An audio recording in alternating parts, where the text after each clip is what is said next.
Muy buenos días, estimadísimas señoritas, señores estudiantes. Me da muchísimo gusto realmente volverlos a saludar en esta nueva jornada de trabajo que constituye coincidencialmente la última del año 2020. Para mí siempre ha sido un verdadero privilegio y honor trabajar con ustedes, porque de alguna manera, pues como docente, modestamente puedo contribuir a la formación académica de ustedes, pero sobre todo lo que más me interesa es contribuir a la formación integral como seres humanos extraordinarios. Yo considero que un ser humano extraordinario puede llegar a ser un excelente profesional. Así que me siento muy a gusto, me siento muy congratulado de que realmente podamos volvernos a encontrar en esta última jornada de trabajo que representa en el año 2020. Así que me voy a permitir pasar lista para inmediato entonces empezar con las actividades académicas. Lo que falta prender las camaritas, por favor tengan la bondad de hacerlo. Bien, señoritas y señores. Abad Mónica. Abad Mónica. Buenos días, ingeniero presente. Buenos días, qué gusto saludarla, bienvenida. Arias Cristina. Arias Cristina. Buenos días, ingeniero presente. Cristina, buenos días, qué gusto saludarla, bienvenida, buenos días. Atienzi Doris. Atienzi Doris. Inge, buenos días. Presente. ¿Cómo está mi estimada Doris? Buenos días, qué gusto saludarla, bienvenida. Burneo Luis. Burneo Luis. Inge, buenos días, presente. Luis, buenos días, qué gusto saludarlo, bienvenido. Cabrera Isaac. Cabrera Isaac. Cabrera. Buenos días, ingeniero. ¿Cómo está mi estimado Isaac? Buenos días, qué gusto saludarlo, bienvenido. Cabrera David. Cabrera David. Cabrera David. Campos Marisol. Buenos días, ingeniero. ¿Cómo está, mi estimada Marisol? Buenos días, qué gusto saludarla, bienvenida. Campo Verde Dalton. Campo Presente, Verde. ingeniero, buenos días. No, Dalton, buenos días, qué gusto saludarlo, bienvenido. Castillo Katy. Castillo Katy. Buenos días, ingeniero. Katy, buenos días, qué gusto saludarla, bienvenida. Celi Lady. Celi Lady. Buenos días, Inge, presente. Lady, buenos días, qué gusto saludarla, bienvenida. Espinosa Leslie. Espinosa Leslie. Buenos días, Inge, presente. Leslie, buenos días, qué gusto saludarla, bienvenida. Espinosa Evelyn. Espinosa Evelyn. Espinosa Evelyn. Espinosa Evelyn. Bueno. González Blanca. González Blanca. Inge, presente, buenos días. Buenos días, qué gusto saludarla, bienvenida. Guamán Alonso. Guamán Alonso. Buenos días, ingeniero presente. Alonso, buenos días, qué gusto saludarlo, bienvenido. Guamán Marco. Buenos días, ingeniero presente. No, Marco, buenos días, qué gusto saludarlo, bienvenido. Herrera Greimi. Herrera Greimi. Buenos días, ingeniero presente. Greimi? Buenos días, qué gusto saludarla, bienvenido. Caramillo Yuri. Caramillo Buenos Yuri. días, ingeniero ¿Cómo presente. está, Yuri? Buenos días, qué gusto saludarla, bienvenido. Jiménez José. Jiménez José. Presente, ingeniero, buenos días. No, José, buenos días, qué gusto saludarlo, bienvenido. Ordóñez Clever. Ordóñez Clever. Presente, ingeniero, buenos días. Clever, buenos días. Presente. Bienvenido. Orellana Noé. Orellana Noé. Presente, ingeniero. Noé, buenos días, qué gusto saludarlo, bienvenido. Orellana Jessica. Orellana. Ingeniero, buenos días. Jessica, buenos días, qué gusto saludarla, bienvenida. Quesada Jefferson. Quesada Jefferson. Quesada Jefferson. Reategui César. Reategui César. Reategui César. Presente, ingeniero, buenos días. ¿Cómo está, César? Buenos días, qué gusto saludarlo, bienvenido. Robalino Allison. Robalino. Buenos días, presente. Allison, buenos días, qué gusto saludarla, bienvenida. Sánchez Katy. Buenos días, ingeniero, presente. Katy, buenos días, qué gusto saludarla, bienvenida, buenos días, felicitaciones, fue la primera que llegó al aula. Tapia Marlon. ¿Cómo está, ingeniero? Buenos días, presente. Buenos días, qué gusto saludarlo, bienvenido. Ulloa Maribel. Ulloa Maribel. Buenos días, Inge, presente. Maribel, buenos días, qué gusto saludarla, bienvenida. Vaca Jason. Buenos días, ingeniero, presente. Buenos días, qué gusto saludarlo, bienvenido. Verde Soto Tania. Verde Soto Tania. Buenos días, ingeniero, presente. Tania, buenos días, qué gusto saludarla, bienvenida. Vivanco y Elena. Vivanco y Elena. Presente, ingeniero. ¿Cómo están, Elena? Buenos días, qué gusto saludarla, bienvenida. Yunga Jackson. Yunga Presente, Jackson. ingeniero, buenos días. ¿Cómo está, mi señor Jackson? Buenos días, qué gusto saludarlo, bienvenido. Zapata Alex. Zapata. Buenos días, Alex. ingeniero, presente.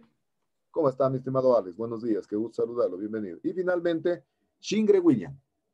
Shingre William. Repito, tal vez para los que recién llegaron. Cabrera David.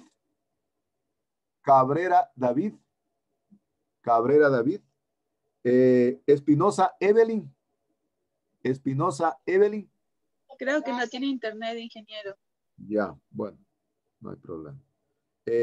Quesada Jefferson. Quesada Jefferson. Buenos días, ingeniero, presente. ¿Cómo está mi señor Jefferson? Buenos días, qué gusto saludarlo, bienvenido. Y finalmente, Shingre William. Shingre William. Shingre William. Bueno, entonces, Katy, por favor, al señor Cabrera David y al señor Shingre William que me escriban al WhatsApp para poder justificar la falta y que de esa manera pues no se perjudiquen en la lista, ¿no? Bien, una vez más les reitero la más cordial bienvenida a todas y cada una de ustedes a esta nueva actividad académica que constituye pues la última clase del año 2020. Para mí siempre es un gusto y un placer trabajar con ustedes. Vamos a revisar entonces la planificación académica de este día para no demorarnos mucho. El día de hoy voy a abordar acerca del manejo de los conflictos socioambientales y como producto de eso les voy a presentar una memoria fotográfica de lo que constituyó un conflicto socioambiental que en el tiempo pues que yo estuve al frente del Ministerio del Ambiente de 2005 al 2008 nos correspondió solucionar y resolver en la parte alta de Jaime, en el sitio del Bosque Las Orquídeas, ¿no? Ahí se presentó un conflicto socioambiental entre la comunidad Shuar y la comunidad de los mestizos, ¿no? Es decir, los colonos que se llaman.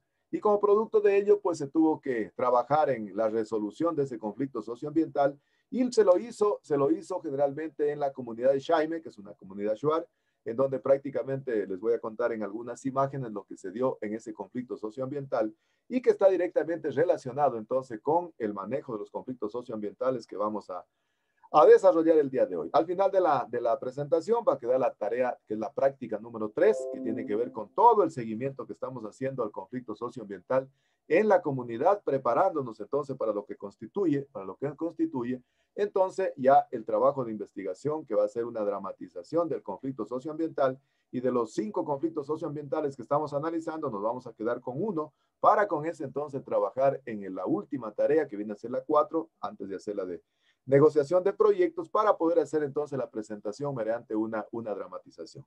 Bien, entonces sin más vamos entonces a dar inicio a la actividad académica del día de hoy. Me voy a permitir proyectar en pantalla una frase que a mí particularmente me gustó mucho, la pude obtener y que está relacionada justamente con la temática que vamos a analizar el día de hoy. Dice, de dos que contienden, el más sabio cede. ¿Qué dicen ustedes? ¿Qué idea les da esa frase? Dice, de dos que contienden, el más sabio cede. A ver, yo quisiera escuchar el criterio de un estudiante de 9º ciclo de la carrera de Ingeniería Forestal desde el punto de vista técnico, desde el punto de vista de lo que estamos estudiando acá en la asignatura. A ver, por favor, tenga la bondad. A ver, alguien que me quiera dar un criterio respecto a esta frase que le hemos puesto aquí en la clase y que realmente constituye el abre boca para romper el hielo de la clase que vamos a trabajar. A ver, alguien que por favor tenga la bondad de hacer un análisis de la frase. A ver. Inge, yo más o menos lo que le entiendo es que, o sea, una de las dos personas que se encuentran en el enfrentamiento del conflicto, pues tienen que ceder esto, digamos, lo que yo le entiendo es que no tenemos que buscarle la contraria a la otra persona, sino podríamos decirle, darle la razón y contribuirle quizás otros puntos de vista, cosas así. Perfecto, César. Fabulosa su respuesta. Extraordinaria. Muchísimas gracias. Felicitaciones.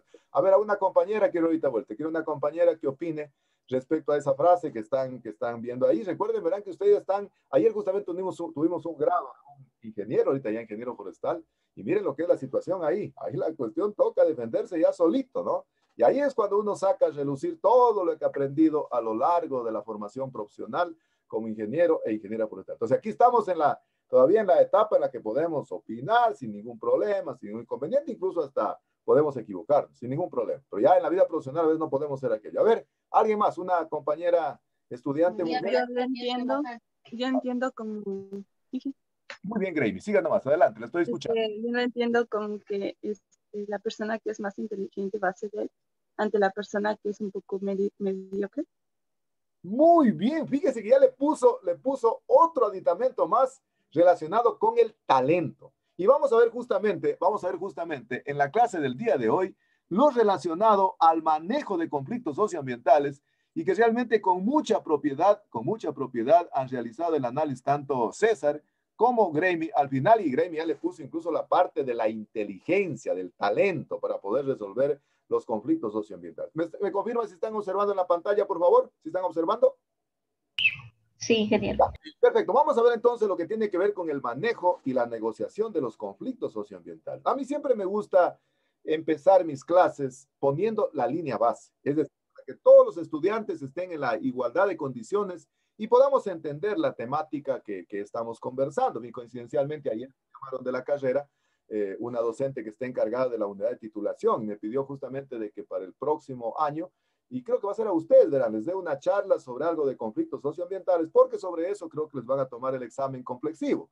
Entonces, miren lo interesante que vamos a ir analizando entonces en lo que tiene que ver a los diferentes aspectos que es necesario considerar cuando se hace el manejo y la negociación de conflictos socioambientales. Primero, entonces, veamos lo que tiene que ver un poco con el manejo de los conflictos socioambientales. Fíjense, a lo largo de la historia de la humanidad, a lo largo incluso de la generación de términos de referencia, de bibliografía sobre la solución de conflictos, generalmente esta terminología ha ido evolucionando.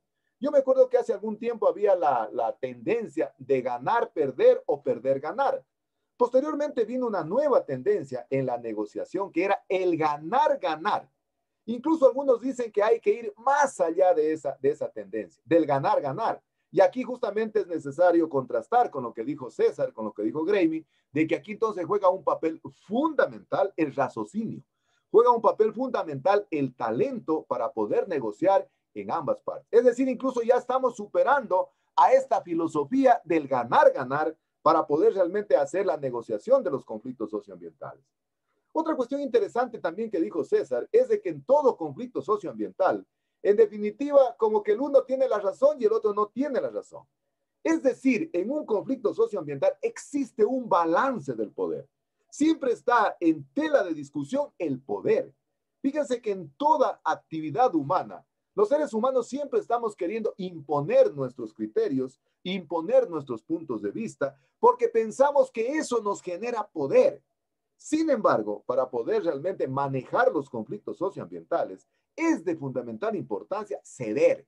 Es decir, es de fundamental importancia generar una cultura de paz, de tal manera entonces que el conflicto que se originó por un balance del poder, lo podamos solucionar de tal manera que se beneficien todas las partes involucradas en el conflicto socioambiental.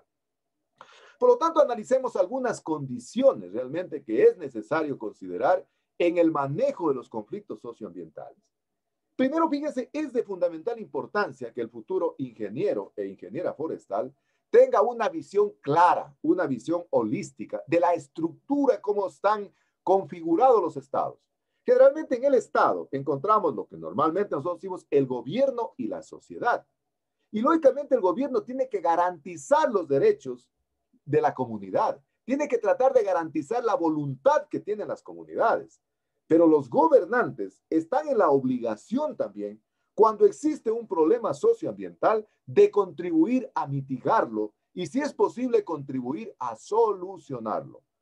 Como futuros ingenieros o ingenieras forestales, o ahora como personas civiles, podemos estar nosotros en cualquiera de los dos bandos.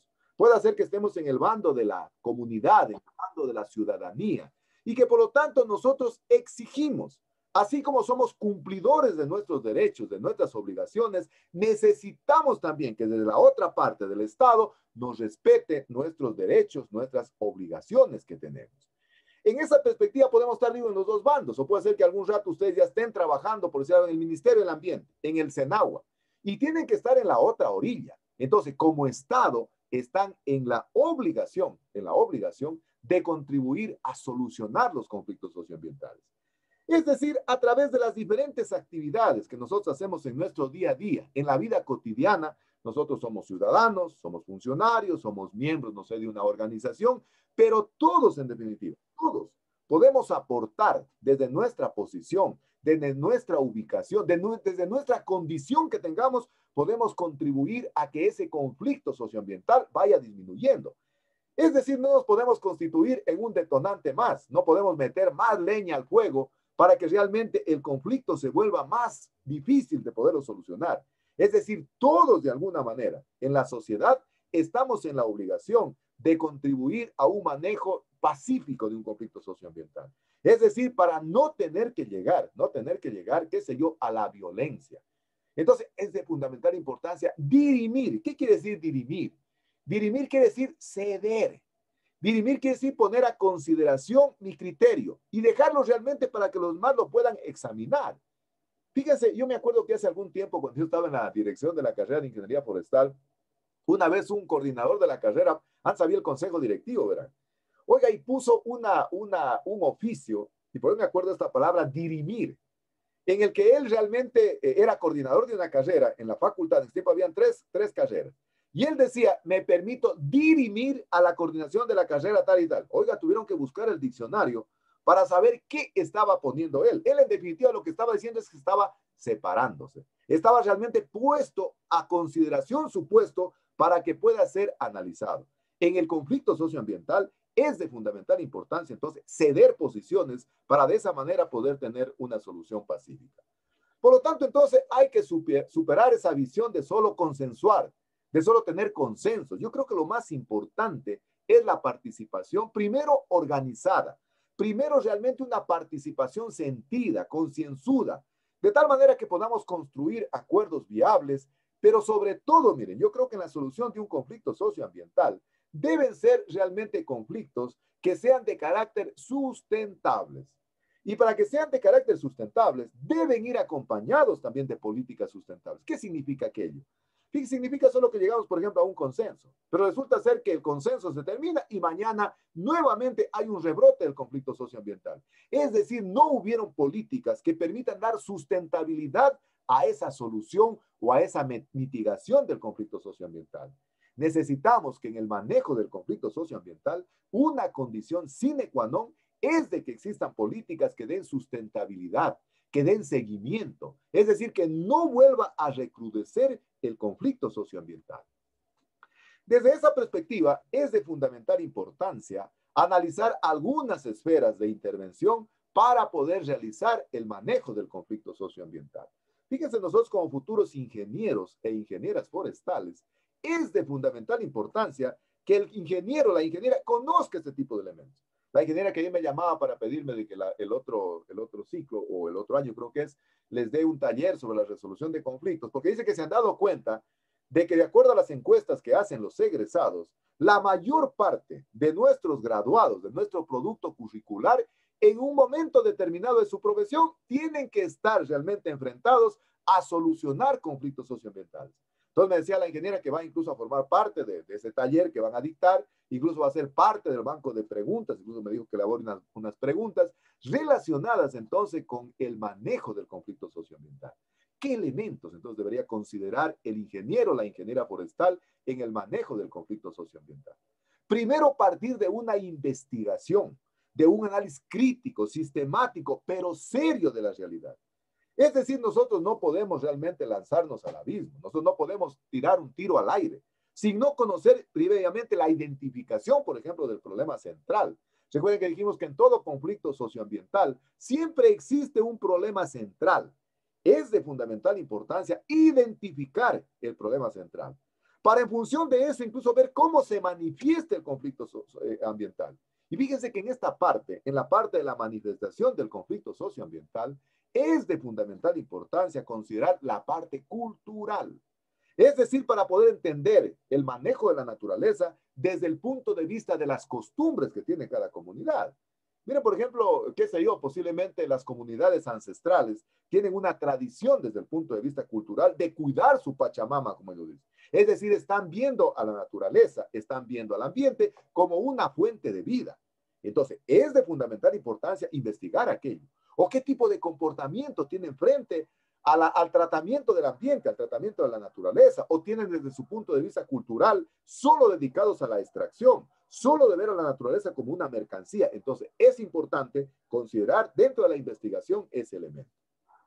Es importante saber también quién tiene el poder. Dijimos que generalmente el conflicto socioambiental, como bien lo dijo Graeme y lo dijo César, realmente se produce por un balance en el manejo del poder. Es necesario saber quién tiene el poder para de esa manera saber cuál es el que es afectado por ese poder, realmente a quién le afecta ese problema, pero quién es el que ejerza también influencia, ¿no? Incluso miren desde el punto de vista, como dijo en antes Graeme, incluso desde el punto de vista del razonamiento. Ella decía incluso desde el punto de vista de la inteligencia, de la mediocridad Es decir, es importante incluso conocer la forma de pensar, la ideología de la comunidad en esta parte de la investigación. Fíjense, entonces el ingeniero, la ingeniera forestal, tiene que ser una especie de psicólogo, una especie de sociólogo para poder interpretar y poder investigar el conflicto socioambiental en este proceso del manejo. Conocer la situación original, primigénica, que permitió el origen del conflicto socioambiental. Es decir, incluso hacer una historicidad, es decir, hacer un breve antecedente para ver realmente cómo nace el conflicto, cuál es la génesis del conflicto. Es decir, hay que investigar incluso qué tipo de conflicto socioambiental es. Recuerden que a lo largo de la asignatura hemos venido investigando, estudiando, profundizando en el análisis de que los conflictos pueden ser por problemas de datos, que decíamos que son conflictos aquellos en donde no fluye la información y hay una cadena de desinformación, pero puede ser también por divergencia de intereses. Decíamos que incluso a veces la misma comunidad tiene intereses sobre esa explotación de ese recurso, o puede ser por problemas estructurales, o puede ser por problemas de valores, de enfoques, es decir, cómo está viendo desde qué enfoque al ambiente. Si es desde el enfoque extractivista o si es desde el enfoque como un espacio vital o como un espacio de vida. Es importante analizar en qué etapa va el conflicto socioambiental. Recuerden que decíamos que el conflicto socioambiental va pasando por diferentes etapas y cada una de las etapas se convierte en un verdadero detonante que va agravando el conflicto socioambiental. Es de fundamental importancia si el conflicto, qué sé yo, recién está iniciando, ya se ha iniciado o prácticamente ya estamos entrando en un proceso de convulsión social. Es importante también analizar, ¿no?, el análisis de los actores del conflicto socioambiental. Decíamos que existen diferentes tipos de actores y esos actores realmente son los que van a intervenir en el proceso, son los que están involucrados en el proceso. Algunos directamente, como por ejemplo los actores primarios, pero otros de manera camuflada, que son los actores secundarios o aquellos actores interesados. Entonces es importante, por ejemplo, hacerse la pregunta, ¿a quién le afecta el conflicto? ¿A quiénes favorece el conflicto? Recuerden que en un conflicto socioambiental, como decían antes César, tiene que ceder uno de ellos. Pero uno siempre va a salir de alguna medida siéndose perjudicado y otro va a ser el que va a salir posiblemente con mejores beneficios y va a salir favorecido. Segundo elemento que es de fundamental importancia considerar dentro de estas esferas de manejo del conflicto socioambiental. Ya hemos visto que es la investigación. Veamos algunos elementos, en cambio, que tienen que ver con la cogestión, es decir, con la gestión institucional. ¿Quién se acuerda a ver qué era la gestión ambiental? ¿Quién me quiere decir qué era la gestión ambiental? A ver, eso ya lo habíamos estudiado en el ciclo anterior. ¿Qué es la gestión? Veamos primero, partamos primero de la línea base. ¿Qué es gestión como gestión? A ver, ¿cómo entienden ustedes la gestión? A ver, quisiera escuchar a alguien que me diga cómo entiende la gestión. A ver. A ver. ¿Están ahí? A ver. Escucho criterios, por favor. Inge, creo que gestión es más como el cumplimiento o asumir para llevar a cabo responsabilidades determinadas dentro de un proceso. Perfecto, muy bien, Blanca. ¿Y qué será en cambio la gestión ambiental ya? Póngale a eso el componente ambiental.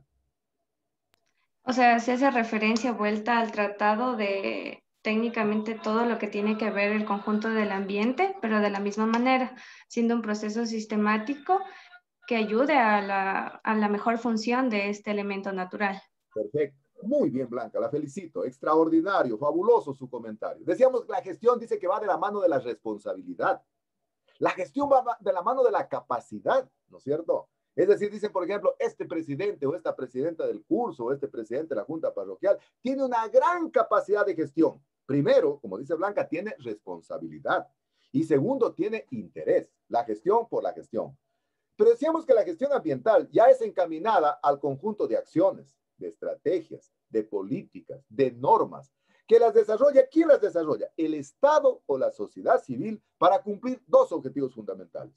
Contribuir realmente a asegurar el desarrollo sustentable y al mejoramiento de la calidad de vida de hombres y mujeres. Entonces repetimos que es la gestión ambiental. Primero, conjunto de actividades, de normas, de acciones, de estrategias, de políticas, que las ejecuta el Estado o la sociedad civil para conseguir dos objetivos fundamentales. Primero, asegurar el desarrollo sustentable y hacer el mejoramiento de la calidad de vida de las personas. Desde esa perspectiva, entonces, es importante que yo como ingeniero e ingeniera forestal determine y conozca cómo se cogestiona realmente el territorio. Generalmente en la gestión entonces encontramos los altos mandos, es decir, los mandos que toman las decisiones, el Estado. Puede ser que usted algún rato esté en el plano de ser ministro. Me acuerdo cuando se tuvo que resolver el problema de las orquídeas, los nativos pedían la presencia de la ministra. O sea, porque tú, Víctor Hugo, eres mando medio, es un payaso de la ministra, tú no tomas decisiones. Queremos la gente que toma las decisiones. Tú solo transmites las decisiones. Es decir, yo era un mando medio, yo transmitía las decisiones y ellos ejecutan las decisiones. Entonces, nosotros es necesario tomar en cuenta en el conflicto socioambiental, en ese proceso del manejo, conocer primero quiénes son los que toman las decisiones. Es el Estado, y dentro del Estado, no sé, el Ministerio del Ambiente, el Senado, etcétera. Primera cuestión importante a conocer. Segundo, ¿quién es el que en cambio se encarga de transmitir la información? Es decir, los que estamos en los mandos medios, ¿no? Eso funciona casi en toda la estructura orgánica de toda institución. Si ustedes van a la universidad, hay un organismo que toma las decisiones, hay una autoridad que transmite las decisiones y los otros que somos todos los que tenemos que cumplir ese tipo o ejecutar ese tipo de decisiones. Entonces, es de fundamental importancia analizar y conocer ese órgano regular que existe realmente en el manejo del conflicto socioambiental. Entonces decían, tiene que estar la ministra. ¿Qué tuvimos que decirles, verdad? Tuvimos que de alguna manera decirle que la ministra había encargado el ministerio al subsecretario de Capital Natural, que ustedes van a ver después en las imágenes, y todos dijeron, muy bien, señores, si la ministra no viene, entonces que venga el viceministro. Y el viceministro tuvo que ir, porque definitivamente a nosotros ya no nos querían, porque nosotros no estábamos en el plano o en el trabajo de poder tomar decisión. Entonces, en este segundo elemento, en la cogestión, es de fundamental importancia saber los niveles jerárquicos para la toma de decisiones. Tercer elemento, justamente el nivel jerárquico, es decir, la jerarquía que existe. Fíjense, en toda institución, sea pública o sea privada, hay un nivel de jerarquía, es decir, lo que se conoce con el nombre del órgano regular. Yo creo que les he contado a ustedes de que en una institución hay que seguir el órgano regular, hasta para poder enviar una comunicación. Yo no puedo enviar una comunicación directamente al señor rector, si no paso por mi jefe inmediato, que es la coordinadora de la carrera. Yo me acuerdo cuando estuve en el Ministerio del Ambiente, el presidente de los empleados del ministerio se les compró unos uniformes. La ministra realmente les consiguió un fondo para que les den, fíjense, les daban todos los uniformes. Les dieron ternos, les dieron camisas, qué sé yo, para el campo, les dieron zapatos de ciudad, zapatos, todo les dieron, casco, todo. Y creo que a los semanas ya protestaron que no les gustaba. Y el presidente de la Junta, de los empleados, envió directamente a la ministra una comunicación. La ministra le puso un memorándum que era una cachetada con guante blanco. Le digo, señor, sanciónelo, director administrativo de Loja, al señor presidente por haberse saltado el órgano regular. Es de fundamental importancia quién está en el orden jerárquico superior, es decir, quiénes ejercen el liderazgo, quiénes son realmente los que toman las decisiones desde el punto de vista legítimo para poder intervenir en el proceso de concertación, de mediación, es decir, los que de alguna manera buscan por todos los medios estrategias que no lleguen a violentar el conflicto socioambiental. Luego, en el segundo nivel, están en cambio los niveles medios, lo que yo le decía que le dijo los compañeros Shuar. Digo, tú eres el payaso, tú eres mando medio, tú eres el que transmite la información.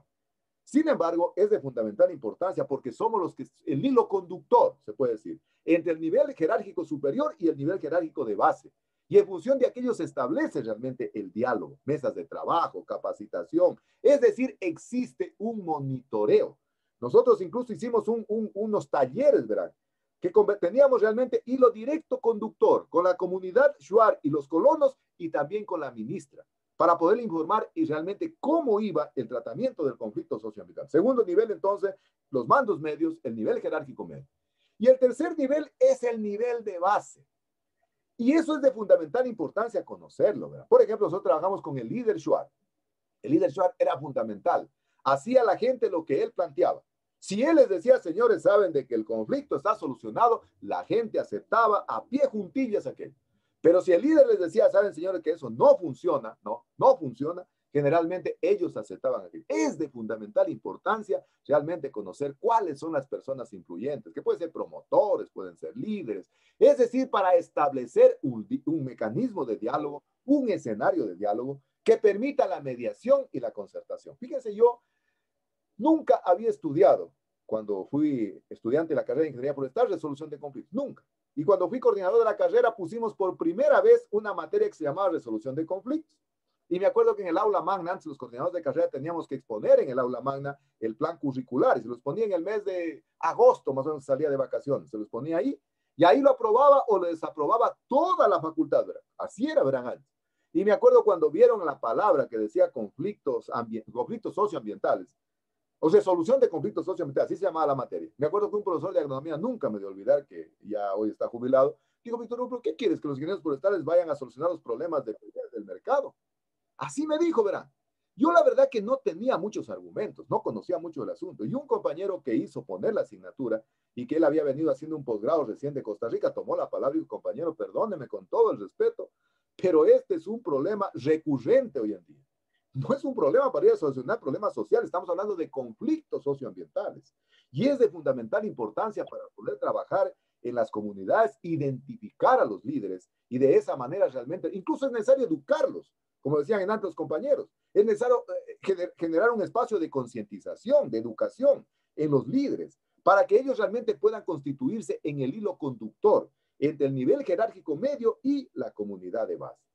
Por lo tanto, entonces, dentro de esas escalas, de esas tres escalas, grandes escalas que hemos visto, el nivel jerárquico superior, el medio y el de base, es importante que esté atravesado, que esté transversalizado por las políticas, por la normatividad, por la planificación, es decir, con todas las acciones que se van a ejecutar para poder solucionar el conflicto socioambiental.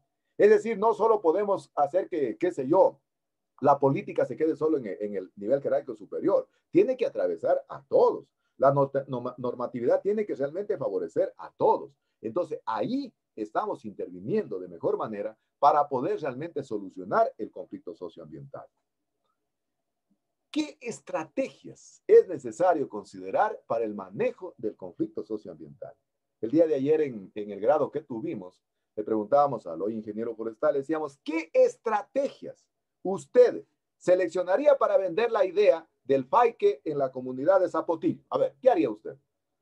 Entonces decíamos, bueno, primero, la estrategia es el camino. Es decir, ¿cómo puedo yo llegar a la comunidad? Entonces le decíamos, ¿qué estrategia usted buscaría? Porque si va y les dice a los señores que el FAIQUE crece 19 centímetros en 20 años, como él tenía el dato, no va a sembrar nadie FAIQUE, ¿no? Pero si usted va y le dice a la comunidad, sabe que yo tengo una estrategia. El FAIQUE es un árbol de uso múltiple. No solo da madera, da leña, da ramas, da postes, da vainas, da forraje, da sombra, da nitrógeno. Entonces, generalmente, en el manejo del conflicto socioambiental es de fundamental importancia considerar algunas estrategias. Primero, el objeto del manejo del conflicto socioambiental. Es decir, tener un posicionamiento claro. ¿Cómo vamos a intervenir en el conflicto socioambiental? Recuerde que si nosotros somos funcionarios del Estado, somos terceras personas que estamos interviniendo. Y nosotros somos los que de alguna manera vamos a hacer esa transformación colectiva, constructiva del conflicto socioambiental. Es decir, es de fundamental importancia conocer el posicionamiento que tiene usted como institución y el posicionamiento que tiene la comunidad. El manejo entonces persigue, qué sé yo, un permanente proceso evolutivo. El manejo no es estático. El manejo incluso puede ir cambiando a lo largo del desarrollo del conflicto socioambiental. Y lógicamente en ese proceso juega un papel fundamental la educación. Fíjense que el Ministerio del Ambiente, yo les hablo con toda honestidad, yo ni siquiera sabía que habían conflictos socioambientales. Les digo que la primera aproximación que tuve fue aquella vez cuando estuve en la coordinación de la carrera de forestal, pero ni siquiera me imaginaba que podían haber especialistas. Para poder solucionar el conflicto socioambiental de Jaime, del Bosque Protector Las Orquídeas, el ministerio contrató la consultoría de un profesional experto en manejos de conflictos socioambientales que era de nacionalidad argentina, y que ustedes lo van a ver en las imágenes que les voy a presentar. ¿El qué hizo? Primero, sensibilizar y educar a la población. Es decir, para evitar conflictos violentos. Entonces, al principio, miren, no nos comenzamos a reunir juntos. Habían estrategias, cómo realmente nos reunía. Se reunía por un lado, qué sé yo, al ministerio, que era la autoridad ambiental, se reunía por otro lado a los colonos, se reunía por otro lado a la etnia Shuar, y de esa manera comenzó entonces a establecer una especie de concientización de las personas para luego tener el acercamiento. ¿Qué más hay que considerar dentro del objeto? La educación que les dije, la capacitación es de fundamental importancia. Fíjense, incluso es necesario incluso hasta modificar políticas que permitan realmente que no confronte la comunidad, sino que por el contrario solucione. Miren, el Bosque Protector Las Orquídeas es del Ministerio del Ambiente. El Ministerio del Ambiente es el propietario. ¿Qué tuvimos que hacer?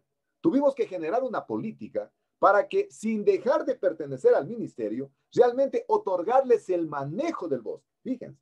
Entonces, en el acuerdo ministerial, ¿cómo salió? Se decía de que se les otorga, el acuerdo ministerial se otorga el derecho a que hagan el manejo del conflicto socioambiental, pero el ministerio se reserva el uso del suelo, el uso de los recursos. Fíjense, entonces hay que hacer modificaciones en políticas. Esa es la única forma dentro del manejo, es decir, hay que buscar de manera intencionada que los actores comiencen prácticamente a reducir ese clima, esa esfera de violencia y buscar una solución pacífica. Créanmelo, si no se hacía aquello, no se podía solucionar. Yo me acuerdo que cuando estábamos en ese proceso de negociación, yo en ese momento ni siquiera todavía había celulares, teníamos celular, pero se usaba muy de repente, solo se usaba para recibir llamadas. Teníamos realmente que gastarnos en una tarjeta para llamar a la ministra y decirle, ministra, sabe que lo que plantea la comunidad Shuar es de que ellos quieren que usted dicte un acuerdo ministerial para que les permita la cogestión del bosque protector de las orquídeas. Entonces le decía, pero consulta, ¿pero eso quiere decir que vamos a perder el uso de la tierra? No, no vamos a perder. Pero nosotros realmente vamos a querer que de esa manera se va a garantizar el consenso. Incluso me acuerdo que los colonos decían y los Shuar decían, señores, nosotros somos los ojos in situ del bosque. Ustedes no pueden administrarlo desde Loja o desde Quito. Entonces, a veces es necesario tratar de conciliar en ese tipo de políticas para reducir la violencia y buscar una solución pacífica. Segunda estrategia, los métodos para el manejo del conflicto socioambiental. Fíjense, yo siempre digo de que cuando uno quiere hacer algo, una estrategia, no puede obviar el método. Es decir, para tratar de solucionar en este caso los tipos de disputas. ¿Qué persigue realmente el manejo del conflicto socioambiental? Persigue básicamente tres aspectos fundamentales. Primero, el proceso de negociación, el proceso realmente de cabildeo, de arbitraje, de mediación, mediante la cual entonces la tercera persona que hace de mediador trata de conciliar a las dos partes enfrentadas. Oiga, yo me quedé admirado del papel que hizo este argentino. Se ganó mucha plata, ¿verdad? En esa consultoría cobró mucha plata porque él vino con un secretario de Argentina, trabajaban los dos, pero realmente en ese mecanismo de negociación, oiga, era envidiable realmente cómo el tipo trabajaba en la parte psicológica. Es decir, para solucionar un conflicto socioambiental necesita experiencia. Entonces él contaba que había solucionado conflictos en Paraguay, había solucionado conflictos en Brasil relacionados con grandes problemas de mineras. Por ejemplo, decía, sí, este es un problema pequeñísimo, pero lógicamente se necesita experiencia, porque en definitiva al final lo que se quiere es tener una solución pacífica. Si no hay una solución pacífica, definitivamente el conflicto no va a ceder. De ahí la importancia del facilitador para poder negociar y para poder superar el conflicto socioambiental. Nosotros como futuros ingenieros e ingenieras forestales, puede ser que en algún momento estemos en alguno de esos bandos, ¿no? De ser un mediador, un facilitador para poder superar el conflicto socioambiental. Desde esa perspectiva, básicamente existen muchos métodos para solucionar el conflicto socioambiental. Pero yo básicamente me quedo con dos opciones que quiero ponerlas a consideración de ustedes. Primero, generalmente cuando se utilizan métodos de carácter consensual. Y el segundo, cuando se utilizan generalmente métodos que utilizan la parte adversarial. En el caso de los métodos que utilizan estrategias de carácter consensual, todo se basa en la negociación, todo se basa en la mediación, es decir, en el proceso de participación colaborativa de los actores en conflicto. Es decir, buscamos por todos los medios generar una cultura de paz. En cambio, el método que tiene que ver con la parte adversarial, primero adversario lo estamos viendo como un contrario. Este método lo ve realmente al otro contendor como un contrario. Y entonces él quiere actuar como árbitro, como juicio. Y solo quiere hacerlo a través del cabildeo. Generalmente eso hoy en día no funciona, ¿verdad? Lamentablemente, para bien o para mal, yo diría que para bien las comunidades están muy bien informadas. Los líderes campesinos manejan perfectamente, por ejemplo, la parte de la legislación. Manejan perfectamente la cuestión de las normativas, manejan perfectamente la terminología sustentable, y entonces no podemos ir con cuestiones, qué sé yo, de juicio, de arbitraje, de buscar realmente de que se vean como adversarios. Entonces, es de fundamental importancia, para mí, la primera opción, es decir, de manera consensuada. ¿Qué características entonces de esa perspectiva debe tener un facilitador, un mediador, un negociador? Yo diría que un facilitador o un negociador debe tener las mismas características que tienen las personas cuando se ponen de por medio en la familia. Recuerden ustedes que hacen en la familia, uno siempre tiene una persona que tiene facilidad de palabra, tiene una buena actitud, se es aceptado por los demás y dicen, a veces cuando hay un problema de familia, llámalo al tío, llámalo a la tía o llámalo a fulano de tal, chuta, que él viene y pone la paz. El mediador, generalmente es el facilitador y está enfocado primero en la tarea común. Es decir, primero tiene que tener un conocimiento del contexto. Fíjense que este consultor argentino que vino a la solución del conflicto socioambiental de las orquídeas, que les voy a contar más adelante en imágenes, fíjense, él vino creo que con un mes o 2 meses de anticipación a revisar toda la información. Es decir, para poder realmente luego responsabilizarse del grupo. Entonces decía, yo no me puedo responsabilizar, Víctor Hugo, irme a Jaime en este momento, porque yo no tengo realmente un uso cabal, un conocimiento cabal de la información que ustedes tienen. ¿Por qué? Porque el facilitador ejerce un papel de imparcialidad. Él contribuye con ideas, evalúa criterios, pero él definitivamente, él no tiene la última palabra. Oiga, era admirable este tipo. Me acuerdo que en uno de los primeros acercamientos que tuvimos fue en Zamora. Y todo lo pagaba el ministerio. El ministerio tuvo que contratar prácticamente 2 salones sociales en Zamora de 2 hoteles. Entonces, 3, perdón. En el un salón se reunía el Ministerio del Ambiente, en el otro se reunía los colonos y en el otro los shuar, ¿no? Y lógicamente, este compañero hacía el seguimiento en todas las salas. Él llegaba y escuchaba, y iba y le transmitía a los otros, pero de una manera totalmente sutil, totalmente estratégica, camuflada. Porque nos decía a nosotros, cuando nosotros íbamos a hablar con la ministra para decirle que tenía que ver cómo buscamos de que el bosque sea coadministrado o cogestionado por los shuar y los colonos, decían, pero ¿qué ganan ustedes siendo el ministerio que tenga la administración y el uso del recurso? No ganan nada. ¿Ustedes no creen que podrían decirle a la ministra que les pueda dar la posibilidad de que lo cogestionen al bosque los compañeros? Y nosotros quedábamos pensando. Y en definitiva, iba y vuelta les decía otra cosa a los shuar y los colonos. Decían, mira, ustedes lo que necesitan es la cogestión de la administración. Ustedes no necesitan el suelo porque ese suelo no pueden venderlo. Es decir, el facilitador es una persona totalmente imparcial, pero que contribuye con ideas, evalúa criterios para ir acercando a la solución. El facilitador hace sugerencias y puede en algún momento decidir sobre cierto aspecto. Por ejemplo, digo en el caso a nosotros, digo, muy bien, señores asesoros, señores, llámenle a la ministra y díganle que hay que dictar un acuerdo ministerial mediante el cual cede la cogestión del bosque protector de las orquídeas, pero no el uso de la tierra. Hagan entender desde el punto de vista legal, desde el punto de vista técnico. Pero nunca él es el que toma la decisión. Nunca él el que tiene la última palabra. Es decir, él asesora, ayuda, pero finalmente las decisiones es derecho de los participantes. Los diferentes actores que están realmente interviniendo en el conflicto socioambiental. Y lógicamente, pues el facilitador trabaja en equipo, ¿no? Incluso les cuento que este señor vino con un secretario, ¿verdad? Oiga, él anotaba absolutamente todo. Y allá aprendí una metodología que se llama la metodología de los clústeres, ¿verdad? ¿Qué es la metodología de los clústeres? Más o menos como las exposiciones gráficas. Yo lo veía que este tipo hacía unas bolas en el pizarrón y de esas bolas iba sacando otro tipo de llamadas. Y de esa llamada, qué sé yo por decir algo, decía, vamos a analizar lo que pasa en Shine. Entonces ponía ejemplos, dice, fulano de tal es el líder. Ese líder a su vez tiene influencia sobre tal persona, pero esa persona a su vez tiene influencia sobre otra persona. Fíjense, ahí nos enteramos de una cuestión media jocosa y chistosa, cuando ya se hizo la paz, definitivamente, ya fue, qué sé yo, luego de un proceso siquiera que duró unos 7 meses, y fuimos a la comunidad shuar, y nos encontramos justamente con este líder, que ahí lo conocíamos, ¿verdad? Por primera vez, y resulta ser que recuerden ustedes que en la cultura shuar ellos realmente practican la poligamia. Él tenía, me acuerdo que tenía 3 esposas, ¿verdad?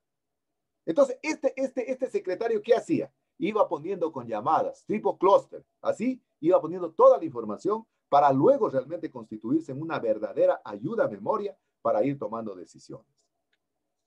Por lo tanto, entonces, ¿qué características debe tener el facilitador? El facilitador no ordena, sí invita, sí anima, sí genera consensos, sí genera realmente esa confianza entre el grupo, no ordena jamás.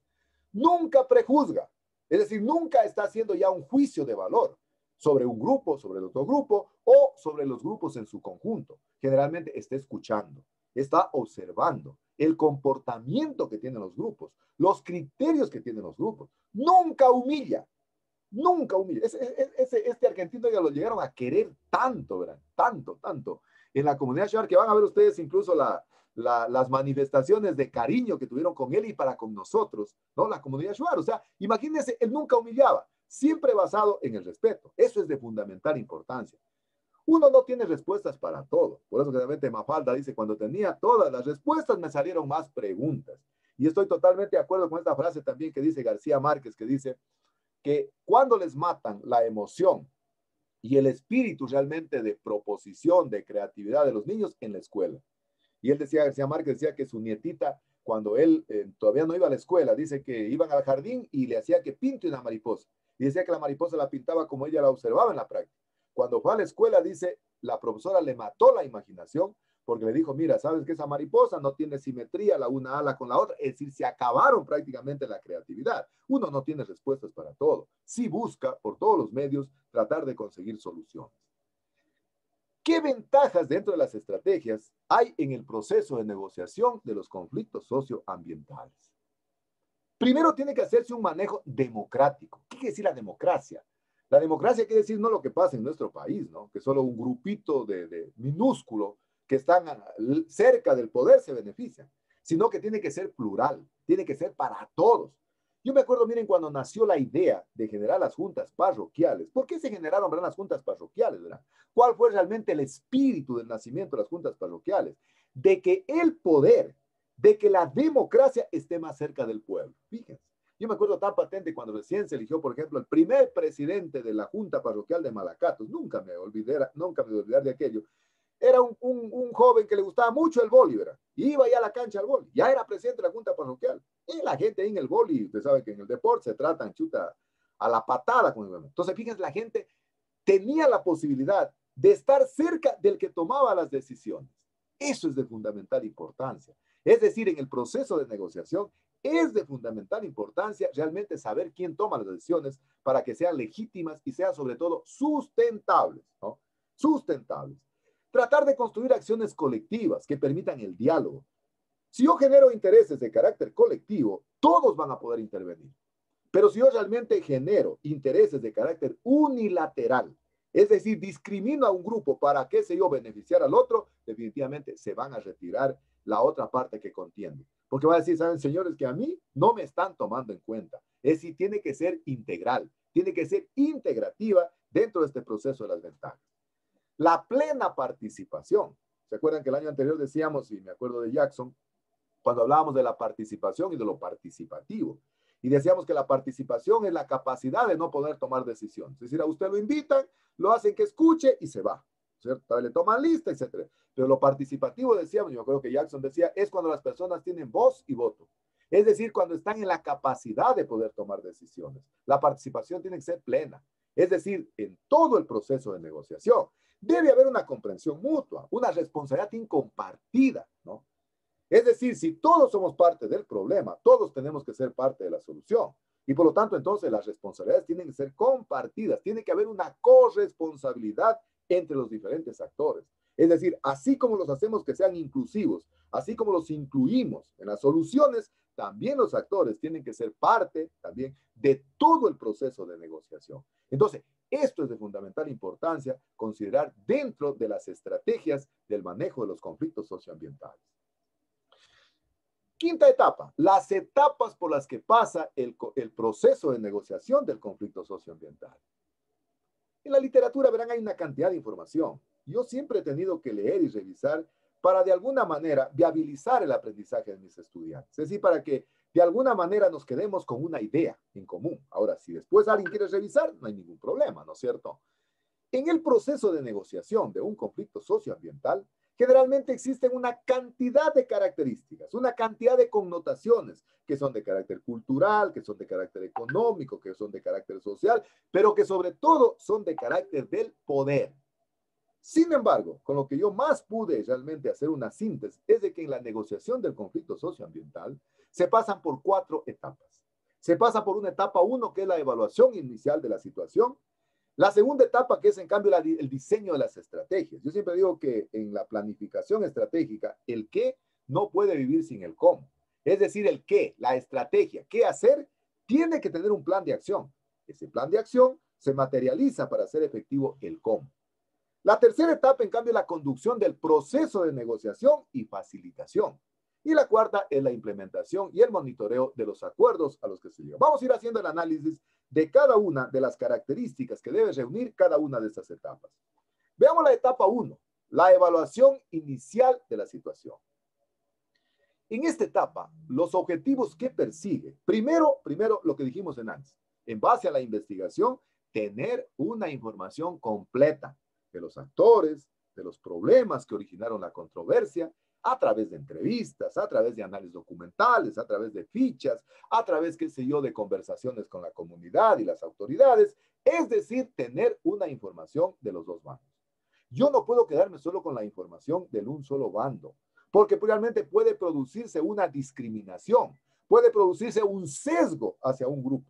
Entonces, un elemento fundamental en esta primera etapa es entonces tratar de permitir tener información completa, tratar de generar confianza. Yo les hablo sinceramente, cuando recién empezó el conflicto, yo les comentaba a mis compañeros en el ministerio, digo, este asesor lo traen de Argentina a ganar tanta plata, hombre. ¿Ustedes creen que soluciona el conflicto? Teníamos todos esa duda, ¿no? No teníamos confianza. Pero a medida que él, qué sé yo, fue adentrándose en el problema y nos iba realmente socializando cómo iba avanzando en el problema, comenzamos a ver de que nos iba generando confianza. Y nos iba generando confianza no solo a nosotros, sino también a la comunidad, tanto de los colonos como de la comunidad shuar. Verán que les cuento que previo a eso, yo entré en el mes de agosto, me acuerdo, del 2005, entré al Ministerio del Ambiente. Y más o menos por el mes de julio, ¿no?, se produjo un secuestro en las orquídeas y secuestraron a funcionarios del ministerio, a una ONG que trabajaba en la parte de Jaime, y secuestraron incluso a un docente de la carrera de Ingeniería Forestal, me acuerdo, que ya fue profesor mío, ya se jubiló, ¿no? Y tuvieron que rescatarlos por la fuerza, ¿verdad? Entonces, a nosotros nos daba temor aquello. Me acuerdo que la ministra, una vez me dijo, Víctor Hugo, anda a Jaime. Yo no me voy a Jaime. Renuncio, mejor no me voy. Porque no había un clima de confianza.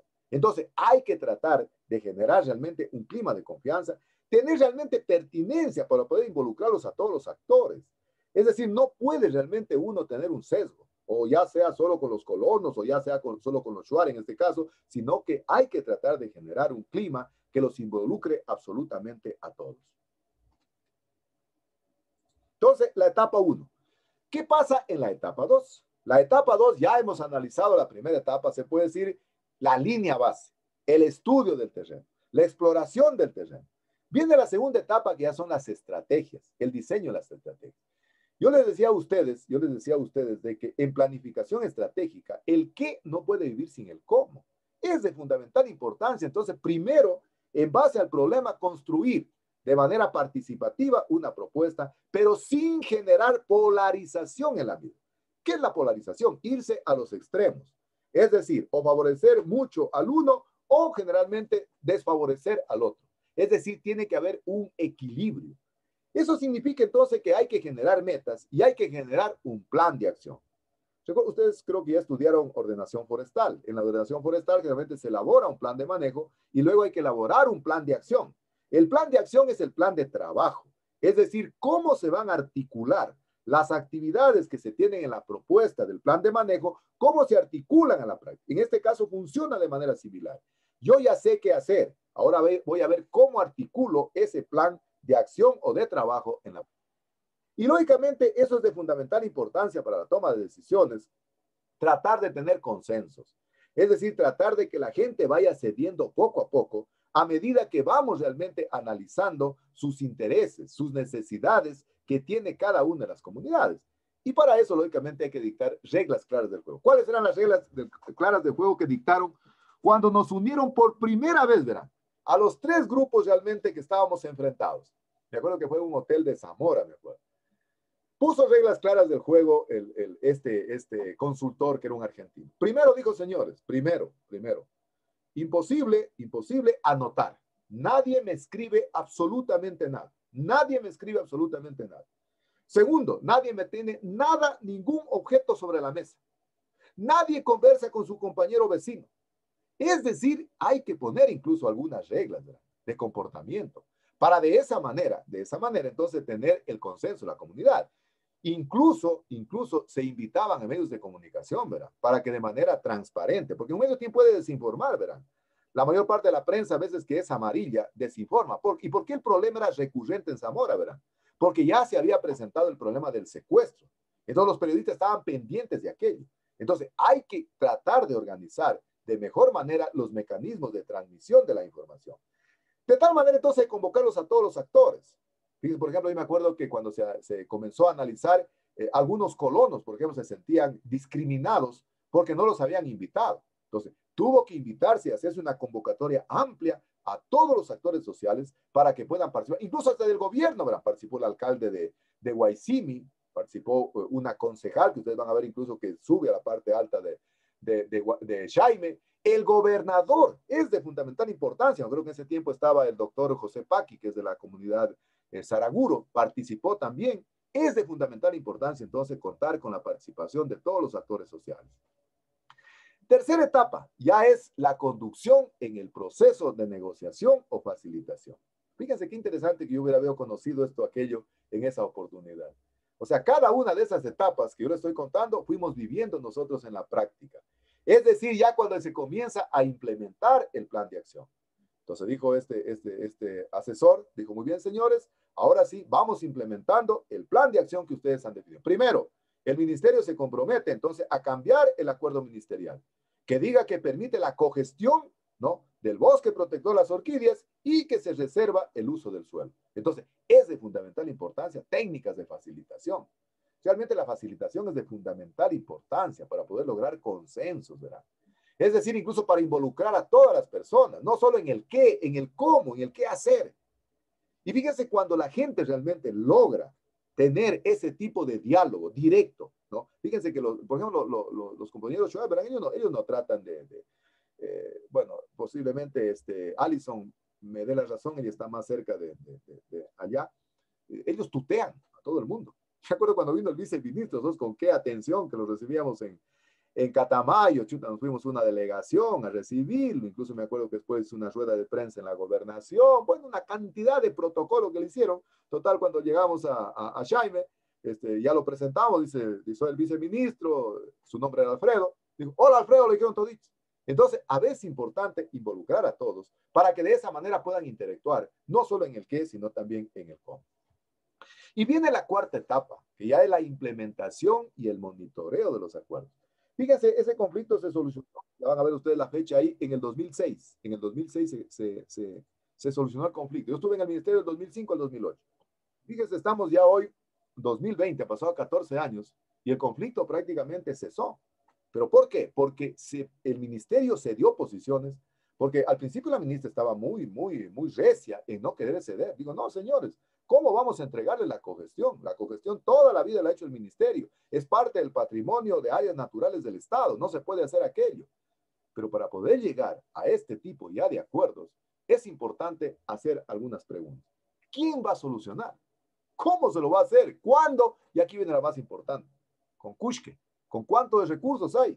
El ministerio se gastó una ingente cantidad de dinero en todo este proceso, en el proceso de negociación. Fíjense que a los compañeros Shuar y colonos había que pagarles el día de trabajo. Pues recuerden que la gente en el campo vive del día a día. Entonces, por ejemplo, todas las reuniones que se hicieron en Zamora, el ministerio tuvo que sufragarles el diario, y a su vez les garantizaban la comida, y cuando tenían que quedarse en Zamora, tenían que alojarlos en el hotel. Es decir, los recursos son de fundamental importancia. ¿Quiénes son los responsables de hacer las actividades? ¿Es la solución técnica y legalmente apropiada? Es decir, cambiar el acuerdo ministerial, eso era legalmente posible, pero también era viable desde el punto de vista técnico. Es de fundamental importancia. Hay que considerar si los actores que están interviniendo en el conflicto socioambiental van a aceptarlo, van a considerarlo, tanto actores primarios, actores secundarios, y lógicamente, ¿quién va a seguir haciendo el monitoreo para el financiamiento y que la propuesta tenga sostenibilidad en el tiempo y en el espacio? Fíjense, ahí van a ver ustedes incluso una compañera ingeniera forestal que la tuvo que contratar el ministerio para que haga un post-conflicto, es decir, para que siga acompañando a las comunidades en la implementación del plan de acción. Por lo tanto, entonces, en el proceso de negociación del conflicto socioambiental, pueden presentarse tres escenarios posibles. Igual en la literatura, si ustedes revisan literatura, en Colombia habrán generado mucha literatura de conflictos socioambientales. Yo he leído mucho y me quedé con esos tres realmente escenarios, cómo se puede solucionar un conflicto socioambiental. El primer escenario es la planificación o la prenegociación. Es decir, tratar de planificar todo el proceso de negociación que hemos venido conversando. El segundo ya era reunión de negociación. Aquí yo les cuento que se hacían en Zamora, previas, para posteriormente hacer el post-negociación. Se tuvo que contratar a una ingeniera forestal con un equipo del Ministerio del Ambiente para que incluso hagan el monitoreo, el seguimiento de las actividades. Es decir, para ver hasta qué punto los resultados que está arrojando el acuerdo ministerial era respetado. Porque miren, puede ser, por ejemplo, qué sé yo, que los colonos o los compañeros Shuar comenzaban a extraer madera, por ejemplo, y hay mucha madera valiosa, ¿verdad? Entonces, el primer escenario, prenegociación, negociación y la posnegociación. La posnegociación es de fundamental importancia, ¿verdad? La mayor parte de los conflictos socioambientales no tienen éxito porque la gente solo termina su etapa en la negociación. Y después ya no hacen el seguimiento del problema. Viene a recrudecer el problema y puede hacer que después incluso que eso aparezca con mayor violencia. Dentro de esos tres métodos, generalmente puede haber un método de negociación que puede ser suave, un método de negociación que puede ser fuerte o un método de negociación por principios. Veamos algunas de las características que sigue cada uno de esas metodologías, cada uno de esos métodos de negociación. Veamos por el primero, el más duro, la negociación dura. Esta negociación dura es aquel que practica la arbitrariedad, la adversidad, es decir, aquel que quiere el trofeo de victoria a como dé lugar. Y lo que es más, todavía es ambicioso porque quiere conseguirlo a corto plazo, es decir, en el menor tiempo posible. Ya ven, la gente nos desesperamos. Miren, creo que este conflicto acá duró siquiera unos 7, 8 meses en solucionar. El conflicto, el negociador duro, es aquel que quiere ir de manera arbitraria, de manera unilateral, de manera totalmente autoritaria a querer imponer sus posiciones, a querer imponer sus intereses. El negociador suave, el negociador relacional.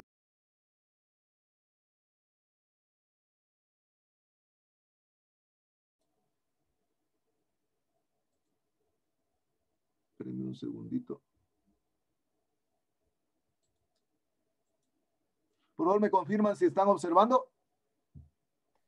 Sí, Hubo un pequeño, no sé, de sistema, siempre pasa cuestión. Entonces digo que en cambio el negociador suave, el negociador es aquel que hace un análisis del contexto, de los principios, de los valores de la gente, y en función realmente a él no le interesa tanto el qué sé yo, el ganar, perder o el perder, ganar. Él quiere realmente que todos salgan ganando, en base a consensos, en base a negociación, en base a estrategias, es decir, de manera amistosa. Oiga, me acuerdo que esa vez van a ver ustedes incluso ya las imágenes que les voy a mostrar a continuación de cómo los compañeros Shuar se emocionaron, incluso que si yo presentaron unas danzas, hicieron algunos presentes.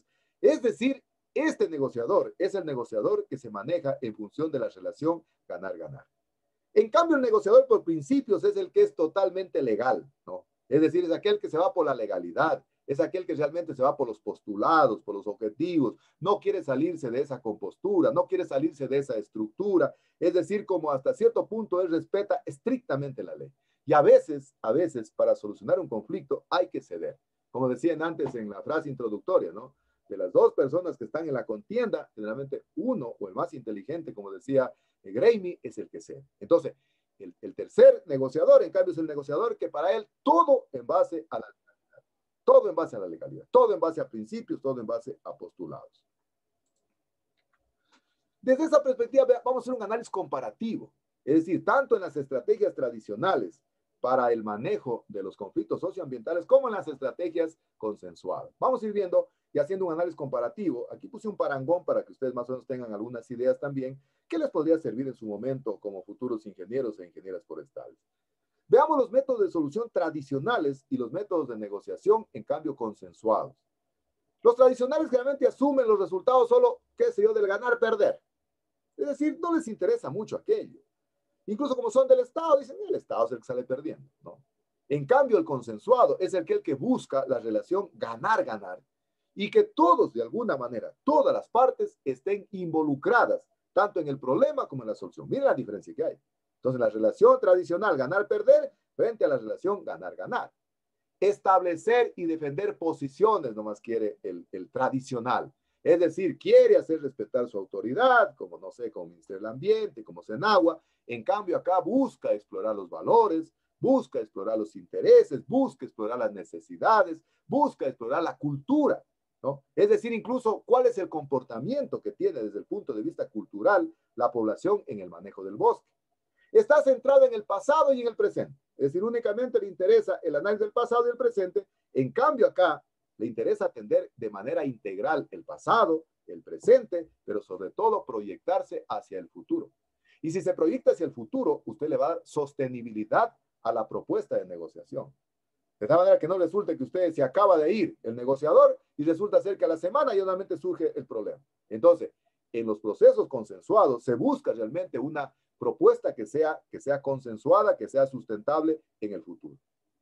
Solo están enfocados en los resultados, ¿no? Es decir, y quieren que los resultados sean a corto plazo y que sean positivos. Los negociadores tradicionales, los consensuados, que están focalizados en todo el proceso. Es decir, en el resultado que genera la sensación de que todos salen ganando.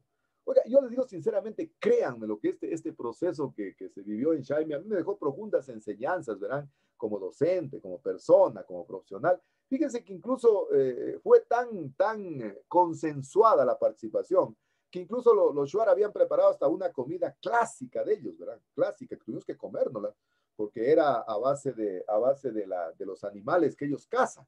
Yo me acuerdo que el subsecretario le había tocado, incluso dentro de la comida, una parte, creo que era de la guatusa, una cuestión de esas, y yo le decía a Alfredo, pues tienes que comértela, estaban ellos ahí, ¿no? Es decir, estamos focalizados nosotros en todo el proceso, de esa manera es consensuado. ¿Qué más? Solo tratan con hechos, es decir, para ellos solo es lo tangible.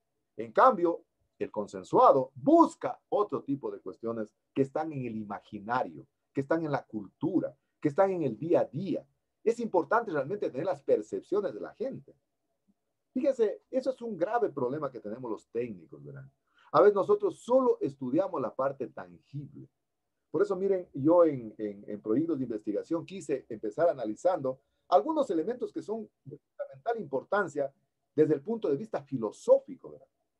El entender a las personas, el entender a los seres humanos. Todos los seres humanos somos iguales, ¿verdad? Hay muchas cosas que uno le permite entender conociendo un poco la cosmovisión de la gente. Pero hay gente que no le interesa aquello. Es decir, no le interesa conocer a la comunidad. Se basan solo en hechos. Acá, en cambio, analiza también la parte del imaginario, lo que está en la cultura, lo que está en los valores, porque eso repercute directamente en el tratamiento de los recursos. Estimula una comunicación muy pobre, los canales de comunicación incluso son distorsionados. En cambio, acá estimula una comunicación que sea efectiva, bien informada, que llegue a todos y que realmente los canales de comunicación sean de carácter horizontal. Es decir, que no exista una imposición desde el punto de vista vertical. Siempre se están deteriorando las relaciones en los mecanismos de negociación tradicional, pues de un momento a otro, abruptamente el uno se levanta de la mesa, ¿no? Acá, en cambio, busca por todos los medios fortalecer las relaciones y tratar de ir construyendo nuevos escenarios, nuevas relaciones. Verán que en el conflicto socioambiental no tiene un solo comportamiento. A lo largo de la trayectoria, en la línea de tiempo, puede ir cambiando. Y es de fundamental importancia conocerlo. Generalmente se ofrecen muy pocos escenarios de aprendizaje. Yo les digo sinceramente, yo les hablo con toda honestidad. Yo nunca había conocido, nunca me lo enseñaron en Forestal. Además, en Forestal, verán, le damos muy poco tratamiento a las ciencias sociales que son de fundamental importancia. Miren, esta cuestión de la cosmovisión, hombre, es fundamental. Y miren que la mayor parte de los profesionales vamos a trabajar con comunidades. Es importante entender el ser de la persona, el estar, el tener. La condición, la posición de hombres y mujeres es diferente en la comunidad. Es de fundamental importancia. Entonces, miren el aprendizaje que uno va generando. No crean ustedes que uno solo aprende en la universidad o que solo uno aprende en un proceso escolarizado o en un proceso, no sé, de la escuela. No, uno está aprendiendo todos los días. Yo les digo sinceramente, este proceso de negociación de Scheibe a mí me dejó profundas enseñanzas. Y entonces vamos a ver qué tipos de acuerdos se pueden tener. Tenemos los acuerdos de base, aquellos que se originan propiamente en la comunidad en base a la voluntad de las partes. Los acuerdos de procedimiento, en cambio, aquellos en donde ya se sigue un proceso, se sigue un protocolo, se sigue algunas reglas establecidas para poder llegar a la resolución de un conflicto. Los acuerdos de avance, yo les decía que en la línea de tiempo, el conflicto socioambiental va cambiando, va modificando. Y entonces es importante ir generando una cultura de paz, una cultura de confianza a medida que se va desarrollando el conflicto socioambiental para poder tener el compromiso de los actores sociales. Los acuerdos de fondo. Esos acuerdos, verán, casi son muy difíciles poderlos encontrar en la práctica, porque son aquellos que permiten dar solución por completo. Y siempre dicen ustedes, dicen que la solución de un conflicto o de un problema es como cuando se quiebra un vaso. Así vuelvas a unir las partes, ya no se podrán unir de la manera que estuvieron unidas anteriormente. Es decir, prácticamente los acuerdos de fondo y los acuerdos totales a veces es medio complicado poderlos obtener. Es decir, son aquellos en donde todos los actores están absolutamente contentos en todo y están dispuestos a ejecutar el plan de acción, ¿no? Siempre va a haber alguien que ponga la nota disonante que posiblemente no esté de acuerdo. Sin embargo, es importante conocer también que existen acuerdos de fondo, ideal, ¿no es cierto? Un acuerdo de fondo, un acuerdo total, extraordinario, idóneo conseguir, porque de esa manera estoy garantizando la sostenibilidad del proceso. ¿Cómo construimos los procesos de negociación sustentables? Fíjense, yo he dicho siempre de que el proceso de negociación puede ser que lo solucionemos mañana, pero no sea sustentable. Es decir, que sea sustentable en el tiempo y en el espacio. Es decir, tratar que los acuerdos y su implementación tengan sustentabilidad. Aunque pasado 14 años grandes de este conflicto, que fue un revuelo terrible. Yo creo que aquí en los medios de comunicación, Ecotel mandó un equipo de periodistas a Jaime y hicieron una cobertura del proceso de secuestro. ¿Verdad que el GOE vino a rescatar y tomaron por sorpresa la escuela de las familias? Para poderlo, yo todavía era mero espectador, mero observador, yo ni pensaba que iba a entrar al ministerio. Yo sorpresa que en el mes siguiente entro al ministerio y la ministra quería que me vaya. Imposible, ¿no? Otra cuestión importante dentro de la negociación, que tratar de que los conflictos de interés público muy difícil se logran resolver. Y, por ejemplo, el conflicto que tenemos acá arriba que hubo en el Capulí, ¿no? Un conflicto público que duró mucho tiempo. Ahí necesariamente salió alguien perjudicado, ¿no? Ya sea, qué sé yo, el promotor que quería beneficiarse del arriendo de las antenas o la comunidad. Es siempre por más que un conflicto ya sea público, generalmente no siempre se lo puede solucionar.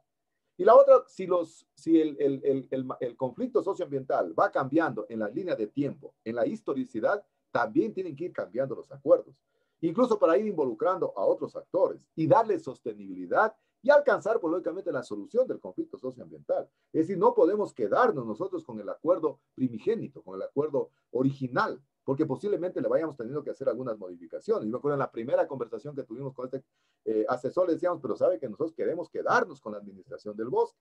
A lo largo del proceso de negociación, tuvo que realmente el ministerio ceder. Incluso en algunos casos es importante hacer reformas políticas, reformas legislativas, para de esa manera realmente conseguir el desarrollo sustentable. Y les digo que el Ministerio de Ambiente tuvo que prácticamente cambiar el acuerdo ministerial.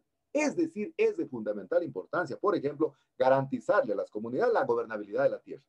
La gente lo que quiere es tener el uso, a veces no quieren tener, qué sé yo, tanto venderlo al terreno, sino desde el punto de vista de las políticas que existen en el Ministerio del Ambiente. Por ejemplo, hay cogestión. ¿Pero qué quiere decir la cogestión? Le cede la administración, pero el ministerio se reserva el uso del suelo. Es decir, no porque usted le ha dado la cogestión, que sí que puede ser una carretera, una casa, una hidroeléctrica, sino que hay un tratamiento compartido, un tratamiento corresponsable. Y eso es necesario realmente cuidarlo. Y lógicamente la resolución del conflicto, pues tiene que ser imparcial y tiene que tratar de hacerse un poco rápido, ¿no? Ya decíamos que el facilitador no toma juicios de valor, no toma decisiones, sino que busca que el acuerdo de solución, de negociación, sea de carácter imparcial. Es importante garantizarle a la comunidad el acceso a la tenencia de la tierra. Fíjense que en el Ecuador más del 90% de la tierra está en manos de los latifundios. Los latifundios son los que tienen grandes propiedades de terreno. Y a veces los pequeños minifundistas, que son los que hacen la vida en el campo, no tienen títulos de propiedad, por ejemplo.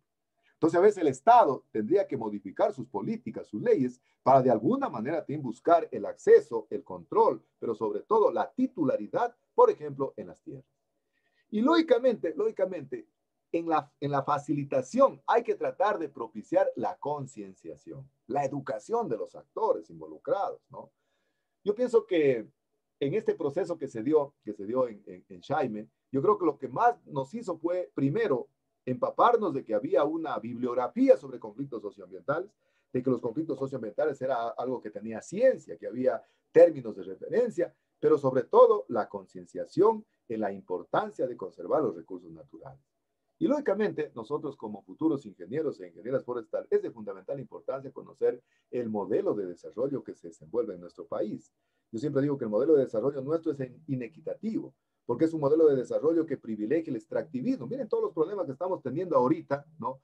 En toda la provincia de Loja, yo creo que en todo el país, ¿no? Por el modelo de desarrollo que tenemos. Es decir, siempre estamos generando en este modelo de desarrollo una desigualdad social. Y yo creo que la meta de nosotros debería tratar lo que dice la gestión. Recuerden que la gestión ambiental decía para hacer dos cuestiones: para apuntar al desarrollo sustentable y para contribuir al mejoramiento de la calidad de vida de la población. Es decir, al mejoramiento de la calidad de vida de hombres y mujeres. Y por lo tanto, entonces, nosotros deberíamos tratar de apuntar a aquello. Es decir, lamentablemente, los modelos de desarrollo son totalmente inequitativos. Solo se basan en el mismo. Y por lo tanto, generan mayor desigualdad social. Cada vez se incrementa más la brecha entre pobres y ricos, entre países pobres, países ricos, población rica, población pobre. Incluso mañana estaba escuchando las noticias y fíjense que en esta pandemia muchos grupos de poder dicen que se enriquecieron como nunca se enriquecieron. Por ejemplo, fíjense, dicen que las empresas que fabrican papel higiénico, que mañana daban en un programa en el TV Cable, realmente cómo la gente cuando iniciaba la pandemia se mataban por un rollo de papel higiénico. ¿A quién beneficia eso? A los productores de papel higiénico. Pero ¿quiénes son los perjudicados? Los árboles. Porque recuerden ustedes de que un gran porcentaje de ese papel también sale de los árboles. Claro, hoy día los reciclan también, pero miren realmente estas cuestiones. Y a veces es importante considerar ese tipo de desigualdades sociales. En base a aquello, entonces, esto ya está subida la tarea en la plataforma. Viene entonces la práctica número 3. ¿Cómo van a hacer la práctica número 3? La práctica número 3 dice preparar un informe técnico con los lineamientos de los actores beneficiados y perjudicados con la resolución del conflicto socioambiental en la comunidad que ustedes están trabajando. ¿Cuál es la línea base? ¿Cuál es el antecedente que nos sirve? El informe técnico de la práctica 2 y el tema 3 del documento guía. Ese nos va a permitir realmente tener los lineamientos para poder establecer qué es lo que pensaban o cómo se beneficiaron o se perjudicaron los actores primarios, secundarios, los actores beneficiados, los actores perjudicados.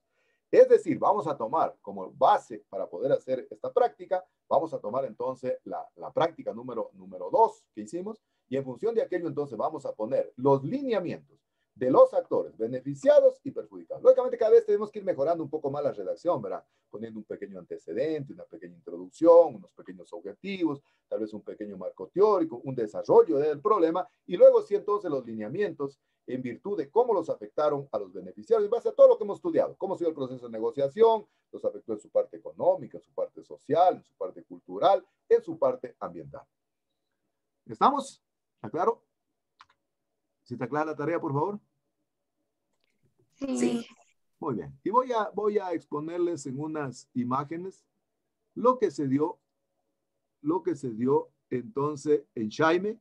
Fíjense, ha sido el 30. ¿Sí ven la pantalla, por favor? ¿Me confirman? Sí. Voy a contarles una historia y que posiblemente lo que a veces a uno más se le queda en la vida profesional. A mí siempre me gusta a mis estudiantes contarles algunas cuestiones prácticas para que realmente se queden con esa idea, se queden con algunos lineamientos, se queden con algunos conceptos que luego cuando están en la vida profesional les pueda servir de algo, ¿no? Voy a presentar en imágenes algunas fotografías del proceso de negociación del conflicto socioambiental que se dio en el Bosque Protector Las Orquídeas en Jaime. Fíjense que esto ha sido el 30 de julio del 2006. Yo les decía que el ministerio estuvo del 2005 al 2008. Es decir, prácticamente a mí me tocó casi un año, miren, casi un año había pasado, porque yo entré en agosto, casi un año resultó en poder solucionar el conflicto socioambiental. Para los que conocen Guaycimi, yo creo que Alison sí conoce Guaycimi, ¿no? Alison sí conoce Guaycimi. Sí. Ya, Alison sí conoce Guaycimi. Guaycimi es un cantón que está realmente se puede decir, cerca de la ribera del río Nangariza y en la orilla del río Nangariza está la parroquia Las Orquídeas, creo que Las Orquídeas. Y hay una escuelita, y en escuelita es donde los secuestraron a estos compañeros que les digo. Y entonces yo voy a contarles un poco en imágenes cómo se dio el proceso desde que tuvimos que empezar el proceso de negociación hacia el sitio Jaime. Este es el río Nangariza, que es navegable y generalmente para poder llegar a Jaime hay que navegar en sentido contrario, ¿verdad? Entonces, ¿qué hizo el ministerio? Contratar un matero. El señor que está atrás es un señor de la comunidad Shuar, ¿no? Que ellos realmente hay que pagarles, lógicamente, ¿no? Para que puedan transportarnos. Ahora, ¿cuál era el asunto? El asunto era que nosotros no nos queríamos ir antes de hacer el proceso de negociación, porque la única forma de llegar a Jaime es a través del río. ¿Sí o no, Alison? ¿Alison? Sí. ¿Conoce Alison Jaime? ¿Conoce Jaime? Jaime no. Jaime es un centro Shuar, La única forma de llegar es a través, ¿no?, del río Nangariza, navegando aguas arriba, ¿no? Imagínense que nosotros hubiéramos llegado arriba, ¿cómo nos íbamos? Yo me acuerdo que en alguna oportunidad lo invitamos al director del ARSA, porque el ARSA también tenía una participación. Y prácticamente él, cuando estuvo ahí, quiso abandonar la mesa y se fue. Y cuando después lo encontramos en la tarde, en la orilla del río, esperando que nosotros lleguemos. Aquí va, por ejemplo, una compañera que en su momento era concejala del cantón Guaycimi, un compañero del Ministerio del Ambiente, y en ese tiempo, pues que yo fungía de director del Ministerio del Ambiente. Estábamos realmente dentro de los tantos recorridos que hicimos, pero cuando ya un poco se ablandó la situación para poder conversar con la comunidad. Esto nos encontramos en Jaime, esto había. Decía, así decía el letrero, decía, el pueblo y las orquídeas, no al bosque protector. Y lo que están viendo ustedes al fondo es un bosque precioso, ¿verdad? Es un bosque de las orquídeas, donde ahí todavía se conserva alguna riqueza de recurso florístico nativo, ¿no? Hay muchas especies incluso que todavía se han logrado conservar. Y había este letrero ahí, que incluso este argentino le había tomado, y que sirvió justamente ya en el proceso de negociación, y van a ver lo que él quiso realmente como trofeo de guerra que le den como proceso de negociación. Esto había realmente a la entrada del bosque que decía el pueblo y las orquídeas, no al bosque protector. Aquí es el proceso ya de negociación, cuando ya prácticamente estaban todos ablandados, ¿no? Cuando ya habíamos firmado, se puede decir, la pipa de la paz entre los compañeros Shuar, los colonos y el Ministerio del Ambiente, pero exigían ellos la presencia de la autoridad, es decir, del nivel jerárquico superior, que en este caso era la ministra, que ella era la que tomaba las decisiones. Nosotros no tomábamos decisiones, lamentablemente uno no puede tomar decisiones cuando está en un mando medio, ¿no? Y entonces tuvimos que convencerlos, porque ellos querían la ministra. Entonces, la ministra tuvo que de alguna manera delegarlo al compañero que va ahí en el centro, él es el viceministro del Ambiente, ¿no? Entonces tuvieron que delegarlo para que vaya a Jaime. Pero él realmente, antes de llegar, dijo, Víctor Hugo, yo me voy siempre y cuando tú me garantices que están las condiciones adecuadas. Y me acuerdo cuando desembarcamos de la canoa, decían ellos que ya estaba en época de paz, ¿no? Sin embargo, cuando entramos al caminito que conduce a Jaime, resulta ser de que todos los shuar se habían pintado de guerra, como lo ven ahí al compañero que va, y habían puesto sus lanzas atravesadas ahí, y nosotros nos asustamos. Entonces el subsecretario quiso regresar, y dijo, pero no me hagas esto.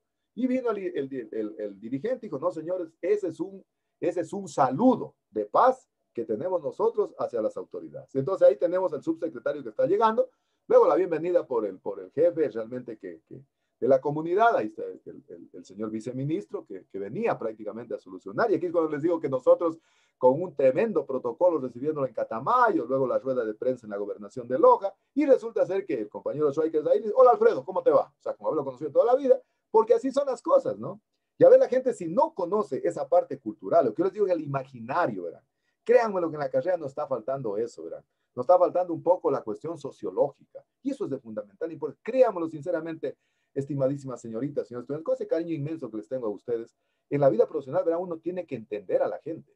Uno tiene que hasta cierto punto volverse un poco, qué sé yo, psicólogo, volverse facilitador para entender la gente. Porque recuerden que la gente, cada cual ve la realidad desde su óptica, desde su visión, desde su experticia, desde su conocimiento. Entonces aquí realmente ya estamos en la comunidad de Jaime, y realmente el recibimiento que el día de hoy se habían pintado incluso de guerra. Luego ya viene el proceso de la ceremonia para entregar el acuerdo ministerial, ¿no? Ahí estamos ya con todos los dirigentes de la comunidad, está el señor viceministro y también está el señor gobernador, está el señor alcalde, el alcalde de Guaycimi de ese tiempo, que era el compañero, no sé si tal vez lo conoce, Alison, el compañero Modesto Vega, me acuerdo que era el compañero. ¿Lo conoce Alison a Modesto? Sí, sí. Una gran persona. Él también, créanme, lo que incidió muchísimo para que se pueda solucionar el problema. Si todas las autoridades juegan un papel fundamental, ¿no? Todo eso que ustedes ven al fondo, sufragó el Ministerio del Ambiente, tenía que hacerlo, ¿no?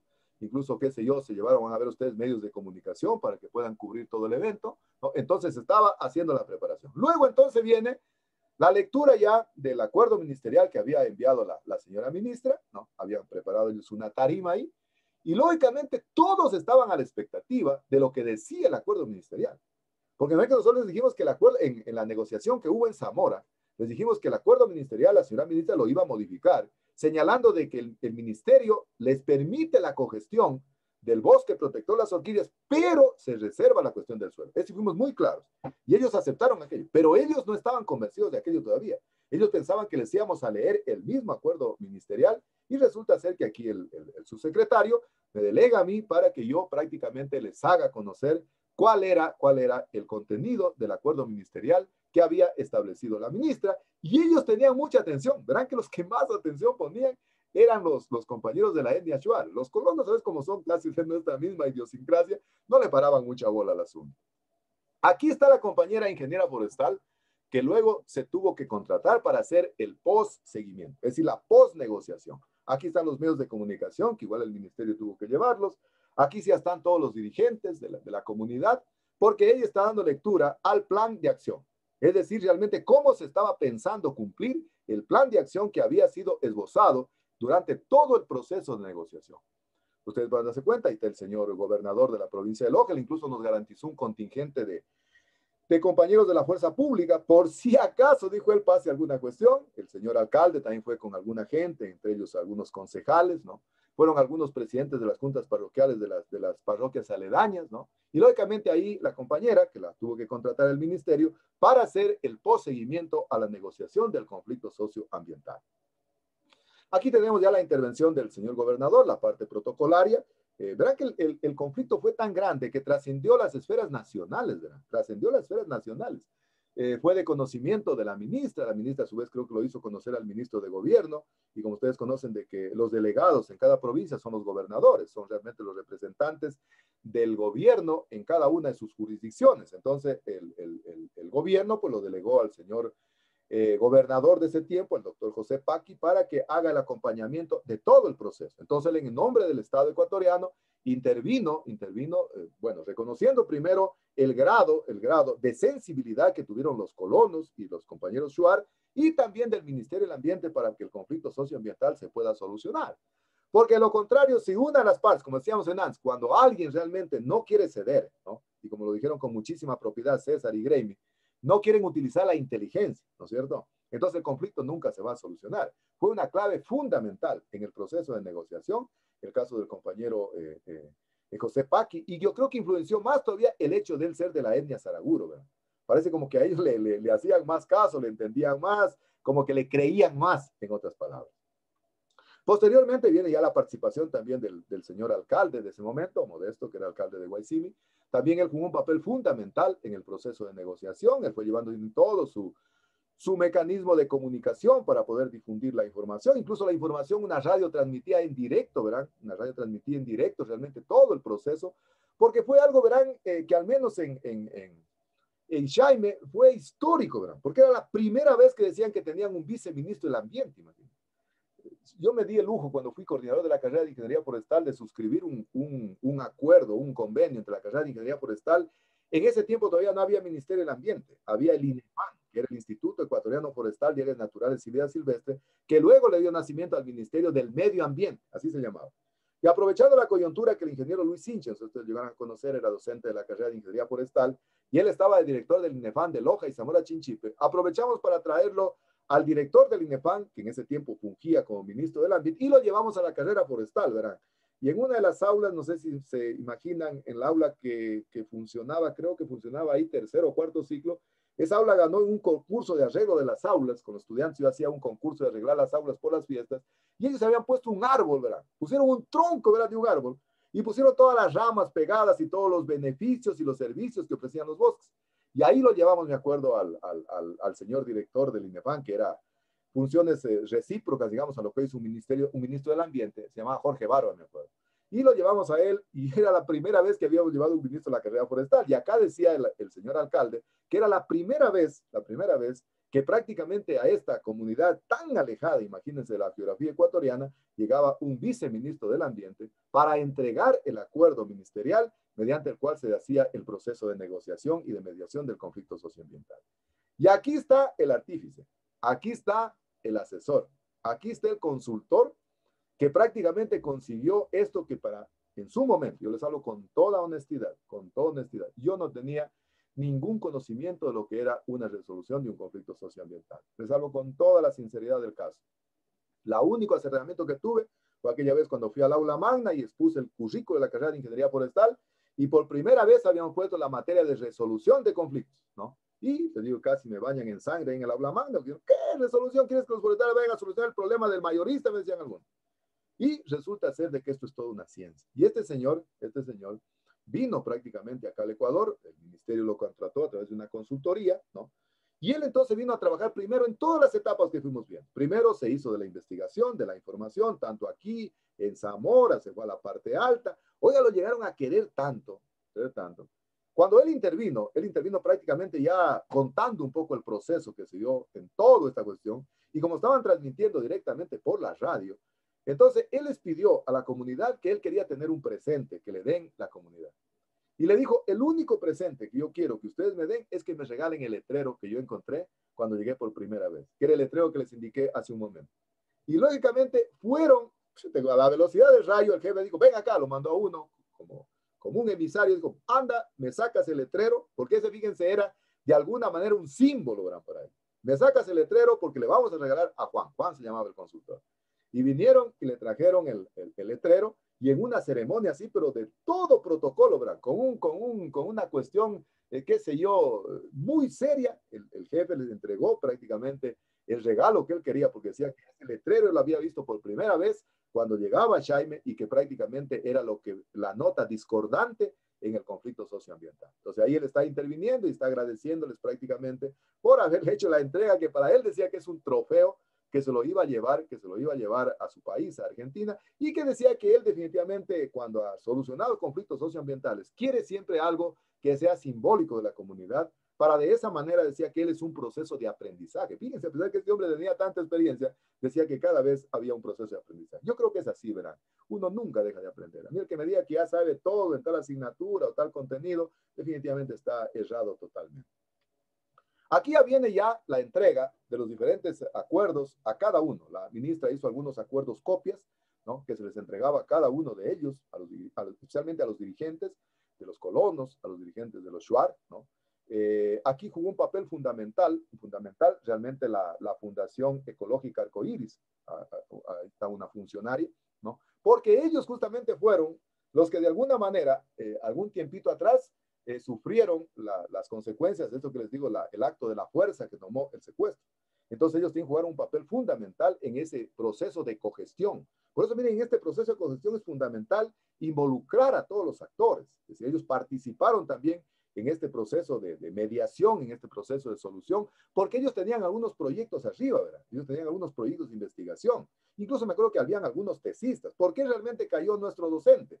Porque él era director de una tesis y subió con ellos, tenían a revisar la tesis, y cuando regresaban prácticamente los secuestraron dentro del conflicto socioambiental. Entonces ellos eran muy interesados también, la Fundación Ecológica Arcoíris, de que se solucione el problema para ellos continuar con algunos proyectos que tenían financiamiento básicamente del extranjero para comenzar a trabajar en la comunidad. Bueno, luego viene ya un proceso ya de carácter social, no digo que se abrieron incluso ya los compañeros, habían generado algunas cuestiones de carácter, qué sé yo, cultural de ellos.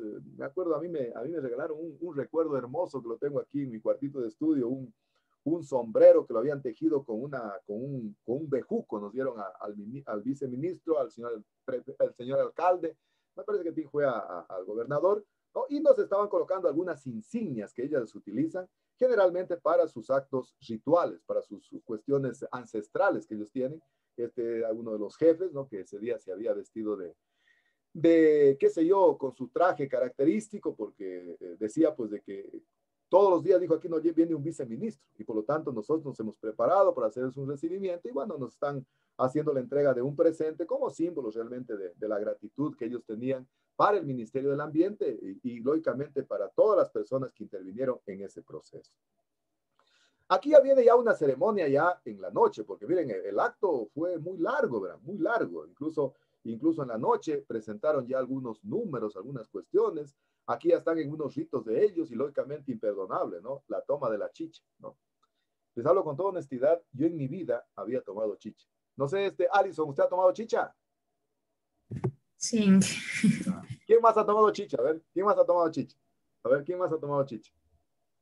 Yo, Inge. ¿Quién dijo yo? Díganme los dobles para más o menos saber. Alonso Guamán. Alonso, ¿quién más? Yelena. Yelena, muy bien. Yo también, Inge. ¿Cuál más? Marlon. Marlon.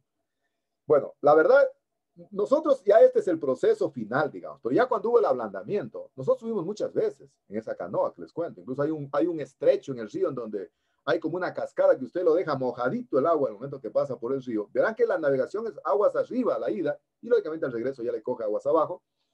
Y entonces habíamos tenido una gran cantidad de acercamiento con ellos y en el primer acercamiento que tuvimos, y nos invitaron, cuando ya hicimos prácticamente ya la paz, ya salió humo blanco en Zamora, ya nos habíamos unido por primera vez. Me acuerdo que en una de las reuniones preliminares, antes de definir fumar la paz todavía, el dirigente, el compañero que está ahí, golpeó la mesa y se levantaron y se acabó la reunión. Se acabó la reunión una vez en Zamora. Y después nuevamente el consultor fue nuevamente donde ellos tuvimos que hacer ceder en la resolución, tuvimos que cambiar una cosa y nos volvimos a reunir. Pero entonces yo la primera vez que llegué a Jaime, yo nunca en mi vida, les hablo con toda honestidad, nunca había tomado chicha. Y lo primero que hicieron, nos sentaron alrededor de una gran olla, donde estaban pues todas las compañeras, pues, ¿sí saben cómo hacen la chicha, no? ¿Saben cómo hacen la chicha? ¿Saben cómo hacen la chicha? Alison, ¿sabe? Bueno, lo que supieron decir es que, por ejemplo, de la yuca la comienzan a pisar con los pies o la mascan. Exacto. Llegamos ahí y había una gran tina alrededor, nos hicieron sentar alrededor y entonces las mujeres básicamente mastican la yuca y van botando dentro de la tina y eso es generalmente ese caldito, se puede decir, sacan unos mates y le dan a usted todo el mate. Y me acuerdo que cuando fuimos la primera vez a Jaime, la primera vez que había tomado chicha, ¿no? Fuimos justamente con el compañero que era el líder forestal del ministerio y los dos nunca habíamos tomado chicha. Y yo la verdad que me dieron el mate lleno y cuando yo lo vi, pues el gobernador de Zamora, de una sola se lo tomó, toditos. Y nosotros no tomamos. Y entonces me acuerdo que mi compañero del Ministerio del Ambiente dice, ¿qué hacemos? Aquí no podemos levantar, aquí tenemos que tomarnos. Cerrando los ojos tuvimos que tomarnos. Después vino otro y lógicamente como es un fermento, ¿no? Tiene un grado de alcohol, ¿verdad? Entonces miren realmente a veces, yo por lo que les digo chicos y chicas, créanme que en la carrera nos hace falta la cuestión sociológica, ¿verdad? Es importantísimo. Yo les digo sinceramente, para mí la experiencia que tuve en el ministerio fue única e irrepetible, ¿verdad? Yo nunca había tenido realmente esa experiencia de entender el imaginario de las culturas, de las personas, que es de fundamental importancia. A veces uno cree que hay una sola forma de enseñar, sola forma de aprender, y que solo la profesión de uno es la única y que los demás no saben. Es de fundamental importancia realmente entender la parte de la cosmovisión. Y eso es de fundamental importancia. Aquí ya vienen los ritos, que esto ya fue en la noche, ¿no? Habían organizado realmente, este ya fue un homenaje al viceministro que le hicieron, incluso al siguiente día habían preparado algunas actividades de caza dentro del bosque que ellos tienen, algunas actividades, incluso algunos concursos que ellos tienen, no sé, de subirse en un árbol, me acuerdo. Esta era una danza que era practicado por algunas niñas de ahí de la comunidad, algunas señoritas también de la comunidad, ¿no? Y la programación estaba para el siguiente día, todo el día nuevamente, estar todo el día en Jaime, pero resulta ser que el ministro recibió una comunicación. Fue más o menos en el tiempo, no sé, ustedes se han estado muy niñitos o tal vez muy guaguitas, o tal vez, quién sabe, no estaban todavía por acá. Fue el tiempo que erupcionó el volcán Tungurahua, ¿no? Y entonces, como Ministerio del Ambiente, lo requerían al viceministro para que se traslade a Ambato a hacer algunas inspecciones en algunas áreas naturales. Entonces tuvimos solo que estar al siguiente día y luego pues tuvimos que agradecerles a ellos y retornábamos ya nosotros pues a Loja y a dejarlo al viceministro en Catamayo, pero lógicamente le ofrecieron algunos, qué sé yo, homenajes de carácter protocolario en su lenguaje, en su cultura. Miren lo que yo les digo, entender chicos la cosmovisión. La cosmovisión es súper importante. Yo sé que puede ser mucha gente tal vez que esté en contra mío, diga, no señores, es que la biodiversidad por la biodiversidad. Genes, ecosistemas y especies, nada más. Oiga, los saberes étnico-culturales son importantísimos. Miren lo que ustedes ven ahí que tienen en la cintura, generalmente son producto de un árbol que creo que es una leguminosa, ¿no? Que son un tipo de semillas que en el momento que se comienzan a mover, ellas comienzan a sonar. Suenan prácticamente como unas maracas, suenan. Y tienen también en los tobillos puestas alguna cuestión de esas, ¿no? Entonces, miren lo interesante, son elementos de la biodiversidad, son elementos prácticamente del bosque. Entonces, yo por eso digo que para mi modesta manera de pensar, en la carrera sí nos falta un poco más profundizar en el imaginario, en la cultura. Por eso me dio tanto gusto ayer cuando me llamó esta compañera que está encargada en la carrera y dice que la resolución de conflictos la han incluido dentro del examen complexivo y que quieren que les dé un tallercito sobre esto para poder hacer un banco de preguntas. A mí me pareció muy interesante, verán, porque creo yo que el futuro ingeniero e ingeniera forestal debe realmente estar consciente y tener el conocimiento sobre esto. O sea, no podemos ir nosotros como palito de ciego a una comunidad y decir, ¿qué será una resolución de conflictos? Ni oído. Yo tengo una idea ya, por lo menos, qué es la resolución de conflictos. Porque tarde o temprano, ¿verdad? Puede ser que algún día ustedes estén en la vereda de ser afectados. O puede ser que estén en la vereda de que están afectando. O puede ser en la vereda que están, por ejemplo, que sea de autoridad y que están en el proceso de mediación. Y de ahí la importancia, miren, de conocer estos elementos que son de fundamental importancia en la formación integral del futuro ingeniero e ingeniera forestal.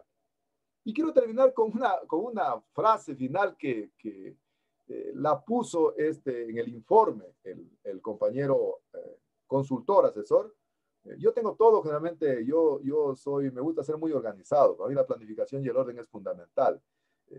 En esta semana que estaba preparando esta presentación para ustedes, busqué el archivo que tenía aquello y él nos dejó un informe, lógicamente, para poder cobrar, porque cobró mucho dinero, ¿verdad? Él se fue con mucho dinero del Ecuador. Miren cuánto puede cobrar una consultoría. Y ya tenía otra consultoría en otro país, no sé, creo que era en Chile, alguna cuestión de este. Y él se iba siempre con su secretario que tomaba nota de todas las cuestiones. Y en el informe que dejó, había dejado esta frase al final y que yo la copié, por eso está entre comillas, y la copié taxativamente para compartirla con ustedes. Decía, el manejo técnico. Y fíjense, en ese tiempo no manejaba mucho este término de la asertividad. Por eso yo después me interesé mucho en estudiar este tipo de cosas de asertividad, que es dar en el blanco, es decir las cosas en su momento y en el espacio adecuado. Y él había puesto en el informe, que justamente lo tuve que revisar en esta semana para presentarles a ustedes esto, él decía, el manejo técnico y la asertividad fueron las claves fundamentales para el proceso de negociación del conflicto socioambiental del bosque protector Las Orquídeas. Y la fuente es el MAE 2006, en ese tiempo era MAE todavía, ahora ya es el MAE, en este tiempo es la fuente 2006, fíjense. Entonces él dice dos cosas fundamentales. Primero, el manejo técnico. Fíjense, aquí si hubiera querido tener este conocimiento, para haberlo contradecido y haberlo rebatido al compañero, sabes que me decía en el aula magna, yo estaba ya recién empezando en la formación, y me decía, pero ¿qué les quieres enseñar a los forestales? Que resuelvan los conflictos de las vivanderas, de los mercados. No. O sea, fíjense, el manejo técnico significa entonces que hay mucha bibliografía, significa que hay ciencia en esta cuestión de los conflictos socioambientales. Y la otra, la asertividad, es decir, la participación de todos los actores, pero dentro de un consenso, de esa relación que empecé la clase de esta mañana, de la relación ganar-ganar. Dice, fueron las claves fundamentales para el proceso de negociación del conflicto socioambiental del bosque protector Las Orquídeas. Dejó un informe muy voluminoso y en función de ese informe cobró su dinero y se fue a Argentina y ahí yo recién me enteraba que generalmente habían consultores y especialistas en conflictos socioambientales. Así que si a alguien le interesa, puede ser ahora, miren que yo digo que ya está empezando en el Ecuador. A futuro van a haber una cantidad de conflictos socioambientales, Así que ya es necesario que tengamos algún ingeniera forestal, que se especialice en estas temáticas de conflicto socioambiental y que ya nos sigamos especializando en lo mismo y en lo mismo. Ayer le decía el ingeniero, un compañero asesor de la tesis, le decía, oiga, ya dejen de hablar de cierta cosa, vean también de la forma de tener, fuentes productivas, es decir, emprendimientos, decía él, emprendimientos. Y me pareció una cuestión maravillosa lo que decía el señor, ¿verdad? Entonces, miren, por aquí realmente hay un campo inexplorado. Todavía esto prácticamente nadie lo ha hecho, la cuestión de conflictos socioambientales. Y hoy en día se puede hacer en línea, ¿verdad? Una cantidad de maestrías, ya no necesariamente tiene que ser presencial, puede ser en línea. Así que les dejo la idea. Bien, hasta ahí entonces la clase del día de hoy. No sé ahora si vamos a encender nuestras camaritas para irnos despidiendo, por favor. No sé si tal vez tienen alguna curiosidad, algún comentario, alguna cuestión. No sé qué les pareció la clase del día de hoy. ¿Qué les pareció? ¿Alguna pregunta? ¿Qué tal? Oiga, Inge, yo tengo una inquietud. Sí, claro, Alison.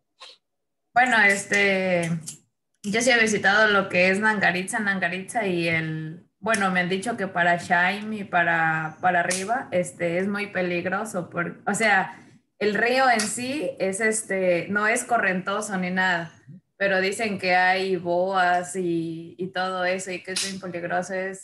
Tal vez en lo que usted se fue presenció, no sé, alguna... Muy buena pregunta, Alison, me hizo acuerdo de algo. Y miren que estaba en ponerla. Bueno, les cuento que estas fotos, les voy a contar un poco la historia de las fotos. Yo en ese tiempo no había celular, ¿verdad? Yo tenía un celular grandote que me dio el ministerio y no tenía cámaras celulares. Eran celulares de esos que se veían a leche chiquitito como linternita en un celular. Y el subsecretario fue con todo su equipo del ministerio y tomó unas fotos, y por eso él se fue después al Tungurahua. Y muchas de las fotos que ustedes ven hoy en día en muchas revistas son fotos tomadas por él, ¿verdad? Es un tipazo en cuestión de fotografía. Y él tomó muchas fotos. Y justamente, oiga lo que es las coincidencias de la vida, ¿verdad? Hace 15 días me escribe él, a los años, así, pero a los años me escribe. Bueno, me estaba proponiendo algo bueno, estoy pensándolo, porque está él en un puesto clave. En Quito está todo, ¿verdad? Allá está todo. Y bueno, como trabajamos con él, me está invitando, estoy pensando en una cuestión por ahí que me ha sugerido, pero bueno, ya es medio complicado ahora con la edad y todas cuestiones, va todo por la pandemia, va. Y entonces, como yo estaba pendiente de esta clase, le digo, por favor, Alfredo, tú tienes las fotos de Xiaomi, claro, te las envío todas. Y me envió las fotos al WhatsApp, y no puse una foto porque tenía miedo de herir la susceptibilidad de ustedes, pero en buena hora que Alison me lo hace acuerdo. Cuando subíamos a Xiaomi ya con el subsecretario, con el viceministro, estábamos ya en pleno río. Lo que dice Alison es cierto, el río es muy peligroso, por eso el ministerio contrataba siempre un matero. Un matero generalmente es una persona que es experto en el mar, en el río, ¿no? En primer lugar, la navegación es en contra de la corriente. Hay lugares en el cual la lancha tiene que dar la vuelta para escapar, por ejemplo, que se va a un remolino. O sea, es complicado la navegación. Hay un sitio que se llama el Cañón, en donde se pasa realmente por la parte del río que es angostitita y cae una chorrera de agua que usted lo deja mojadito en ese río. Pero pasando este sitio que era un rápido ahí, que le llaman rápido ellos, rápido es donde el río realmente una velocidad inusitada. Oiga, una hoja podrida. ¿Saben lo que es una hoja podrida, no? ¿Saben lo que es una hoja podrida? ¿Saben lo que es la hoja podrida? Sí, la culebra. Una culebra, una culebra, la hoja podrida. Oiga, la hoja podrida se asoma así a la lancha, ¿no? Y tenía a subirse en el interior. Las lanchas angostitas son como bateíta, ¿verdad? Creo que van 4 o 5 personas, no se va más. Iba el subsecretario, otros compañeros más, no íbamos más, ¿no? Y era una tremenda animal, ¿no? Y entonces, la culebra amenazaba en subirse dentro, pucha, nos acababa con la desesperación, nos hubiéramos botado, hubiera pasado. ¿Qué hace el matero, que era un compañero Shuar? Con el palito que tenía de navegación, ¿no? Con el palito que tenía de navegación, oiga, fue certero. Y le pegó realmente con la punta de esa como lanza que tenía, lo atravesó aquí en el cuello prácticamente a esta culebra y la mató. Pero ¿saben cuál es el problema? El problema es que el viceministro se molesta con eso y le dice, oye, ¿sabes lo que acabas de hacer? Entonces, sí, dime, le dice. Acabas de matar un elemento de la biodiversidad y eso no se puede hacer. ¿Y saben lo que le dijo el Shuar? ¿Prefieres o tu vida o la vida de ella? Le dijo. O tu vida y de todos los compañeros que estamos aquí o la vida de ella. Así que tú eliges. Tú eliges. Ese animal, si se logra meter aquí, nos acaba a todos. Porque algunos los puede picar y otros con la desesperación se pueden botar de la canoa, ¿no? Y es una muerte irremediable. Yo me salvo porque yo sé nadar. Y él tomó fotos. El subsecretario se quedó callado, no dijo absolutamente nada, no dijo nada, no dijo ni para bien ni para mal. Pero después cuando ya llegamos a Shaime arriba, le digo, Alfredo, ¿tú no crees? Le digo que fuiste medio fuerte cuando dice, sí, me parece que tú me extralimité, porque en definitiva dice, nos acababa ese animal. O sea, por eso yo me hice acuerdo, Alison, muchas gracias, Alison, por hacerme acuerdo aquello, ¿no? Por hacerme aquello acuerdo. Y lógicamente, fíjense los peligros que corre. Esos son los peligros que tiene el ingeniero forestal, ¿verdad? La ingeniera forestal. Pero lo que quiero dejar como conclusión, ¿no? Entonces, que los conflictos socioambientales tienen un alto contenido técnico, un componente social, económico y cultural. Bien, no sé si tal vez tienen alguna otra pregunta, no sé qué tal les pareció la clase, qué tal les pareció.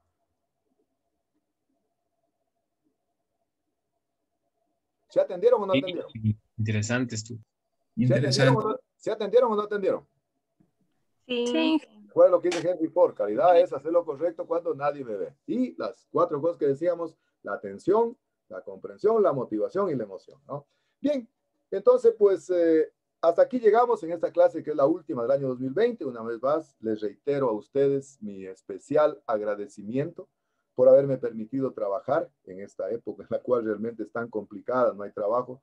Para mí es un privilegio realmente trabajar con ustedes. Mi mamá siempre me dice en la mañana, nunca te olvides de darle gracias a tus estudiantes, porque gracias a ellos tienes trabajito. Dios les pague, estimadísimas señoritas, señores estudiantes, por permitirme trabajar, pero sobre todo por permitirme aprender de ustedes. Yo siempre aprendo, yo creo que al final del proceso de enseñanza-aprendizaje, al final de una asignatura, el que más aprende soy yo.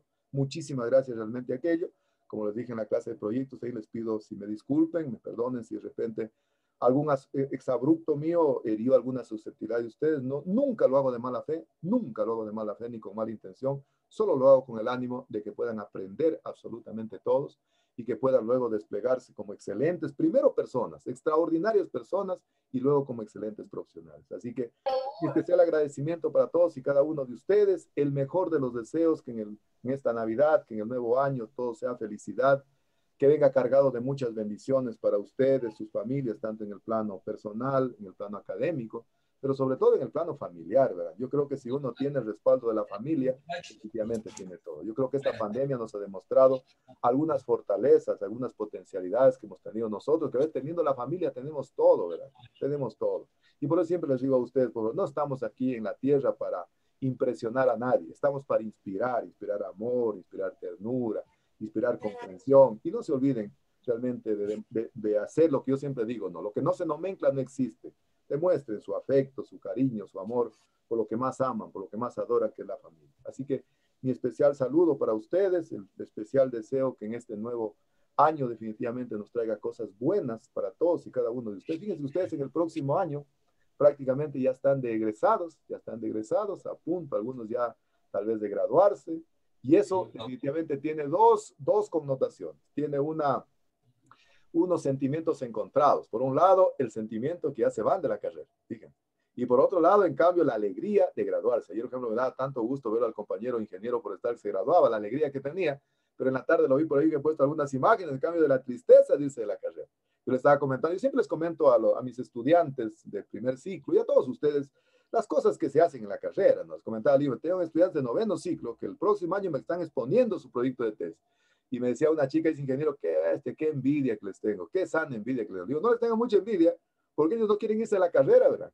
Ellos ya quieren estar en la carrera, porque realmente cuando uno sale de la carrera es cuando verdaderamente le toca comenzar a asumir responsabilidades y a tomar sobre todo decisiones. Así que mi especial saludo para todos y cada uno de ustedes, mis mejores deseos de que en estas fiestas realmente puedan descansar también, puedan compartir en familia, puedan valorar lo que más tienen. No se olviden siempre lo que siempre les digo de que valoremos lo que tengamos, expresemos lo mucho que los queramos a nuestras familias, no esperemos que no estén para demostrarles realmente lo que han sido o son para nosotros. Aprovechen de ahora, aprovechen de ahora. Blanca y yo sabemos, tenemos sentimientos encontrados, ella tampoco tiene a alguien que uno quisiera dar. Yo daré mi vida un minuto nomás, un minutito, solo para que me pegara una palmada nomás y me dijera, no sé, vas bien, o adelante, basta, nada más. Y a veces uno los tiene toda la vida ahí, ¿verdad? Toda la vida ahí. Y no es capaz, no tiene la valentía de demostrarles lo importantes que son en la vida. Quiero decirles que ustedes son súper importantes para mí, los quiero y los respeto altísimo, y por eso realmente deseo el mejor de los deseos para ustedes. Así que, si Dios lo permite, pues nos vemos, Dios mediante, el próximo año, o si no, que sea lo que Él quiere. Hasta luego, chicos, que estén muy bien. Felicidades. Hasta luego, Inge. Hasta luego. Hasta luego. Hasta luego, chicos. Que les vaya muy bien. Hasta luego.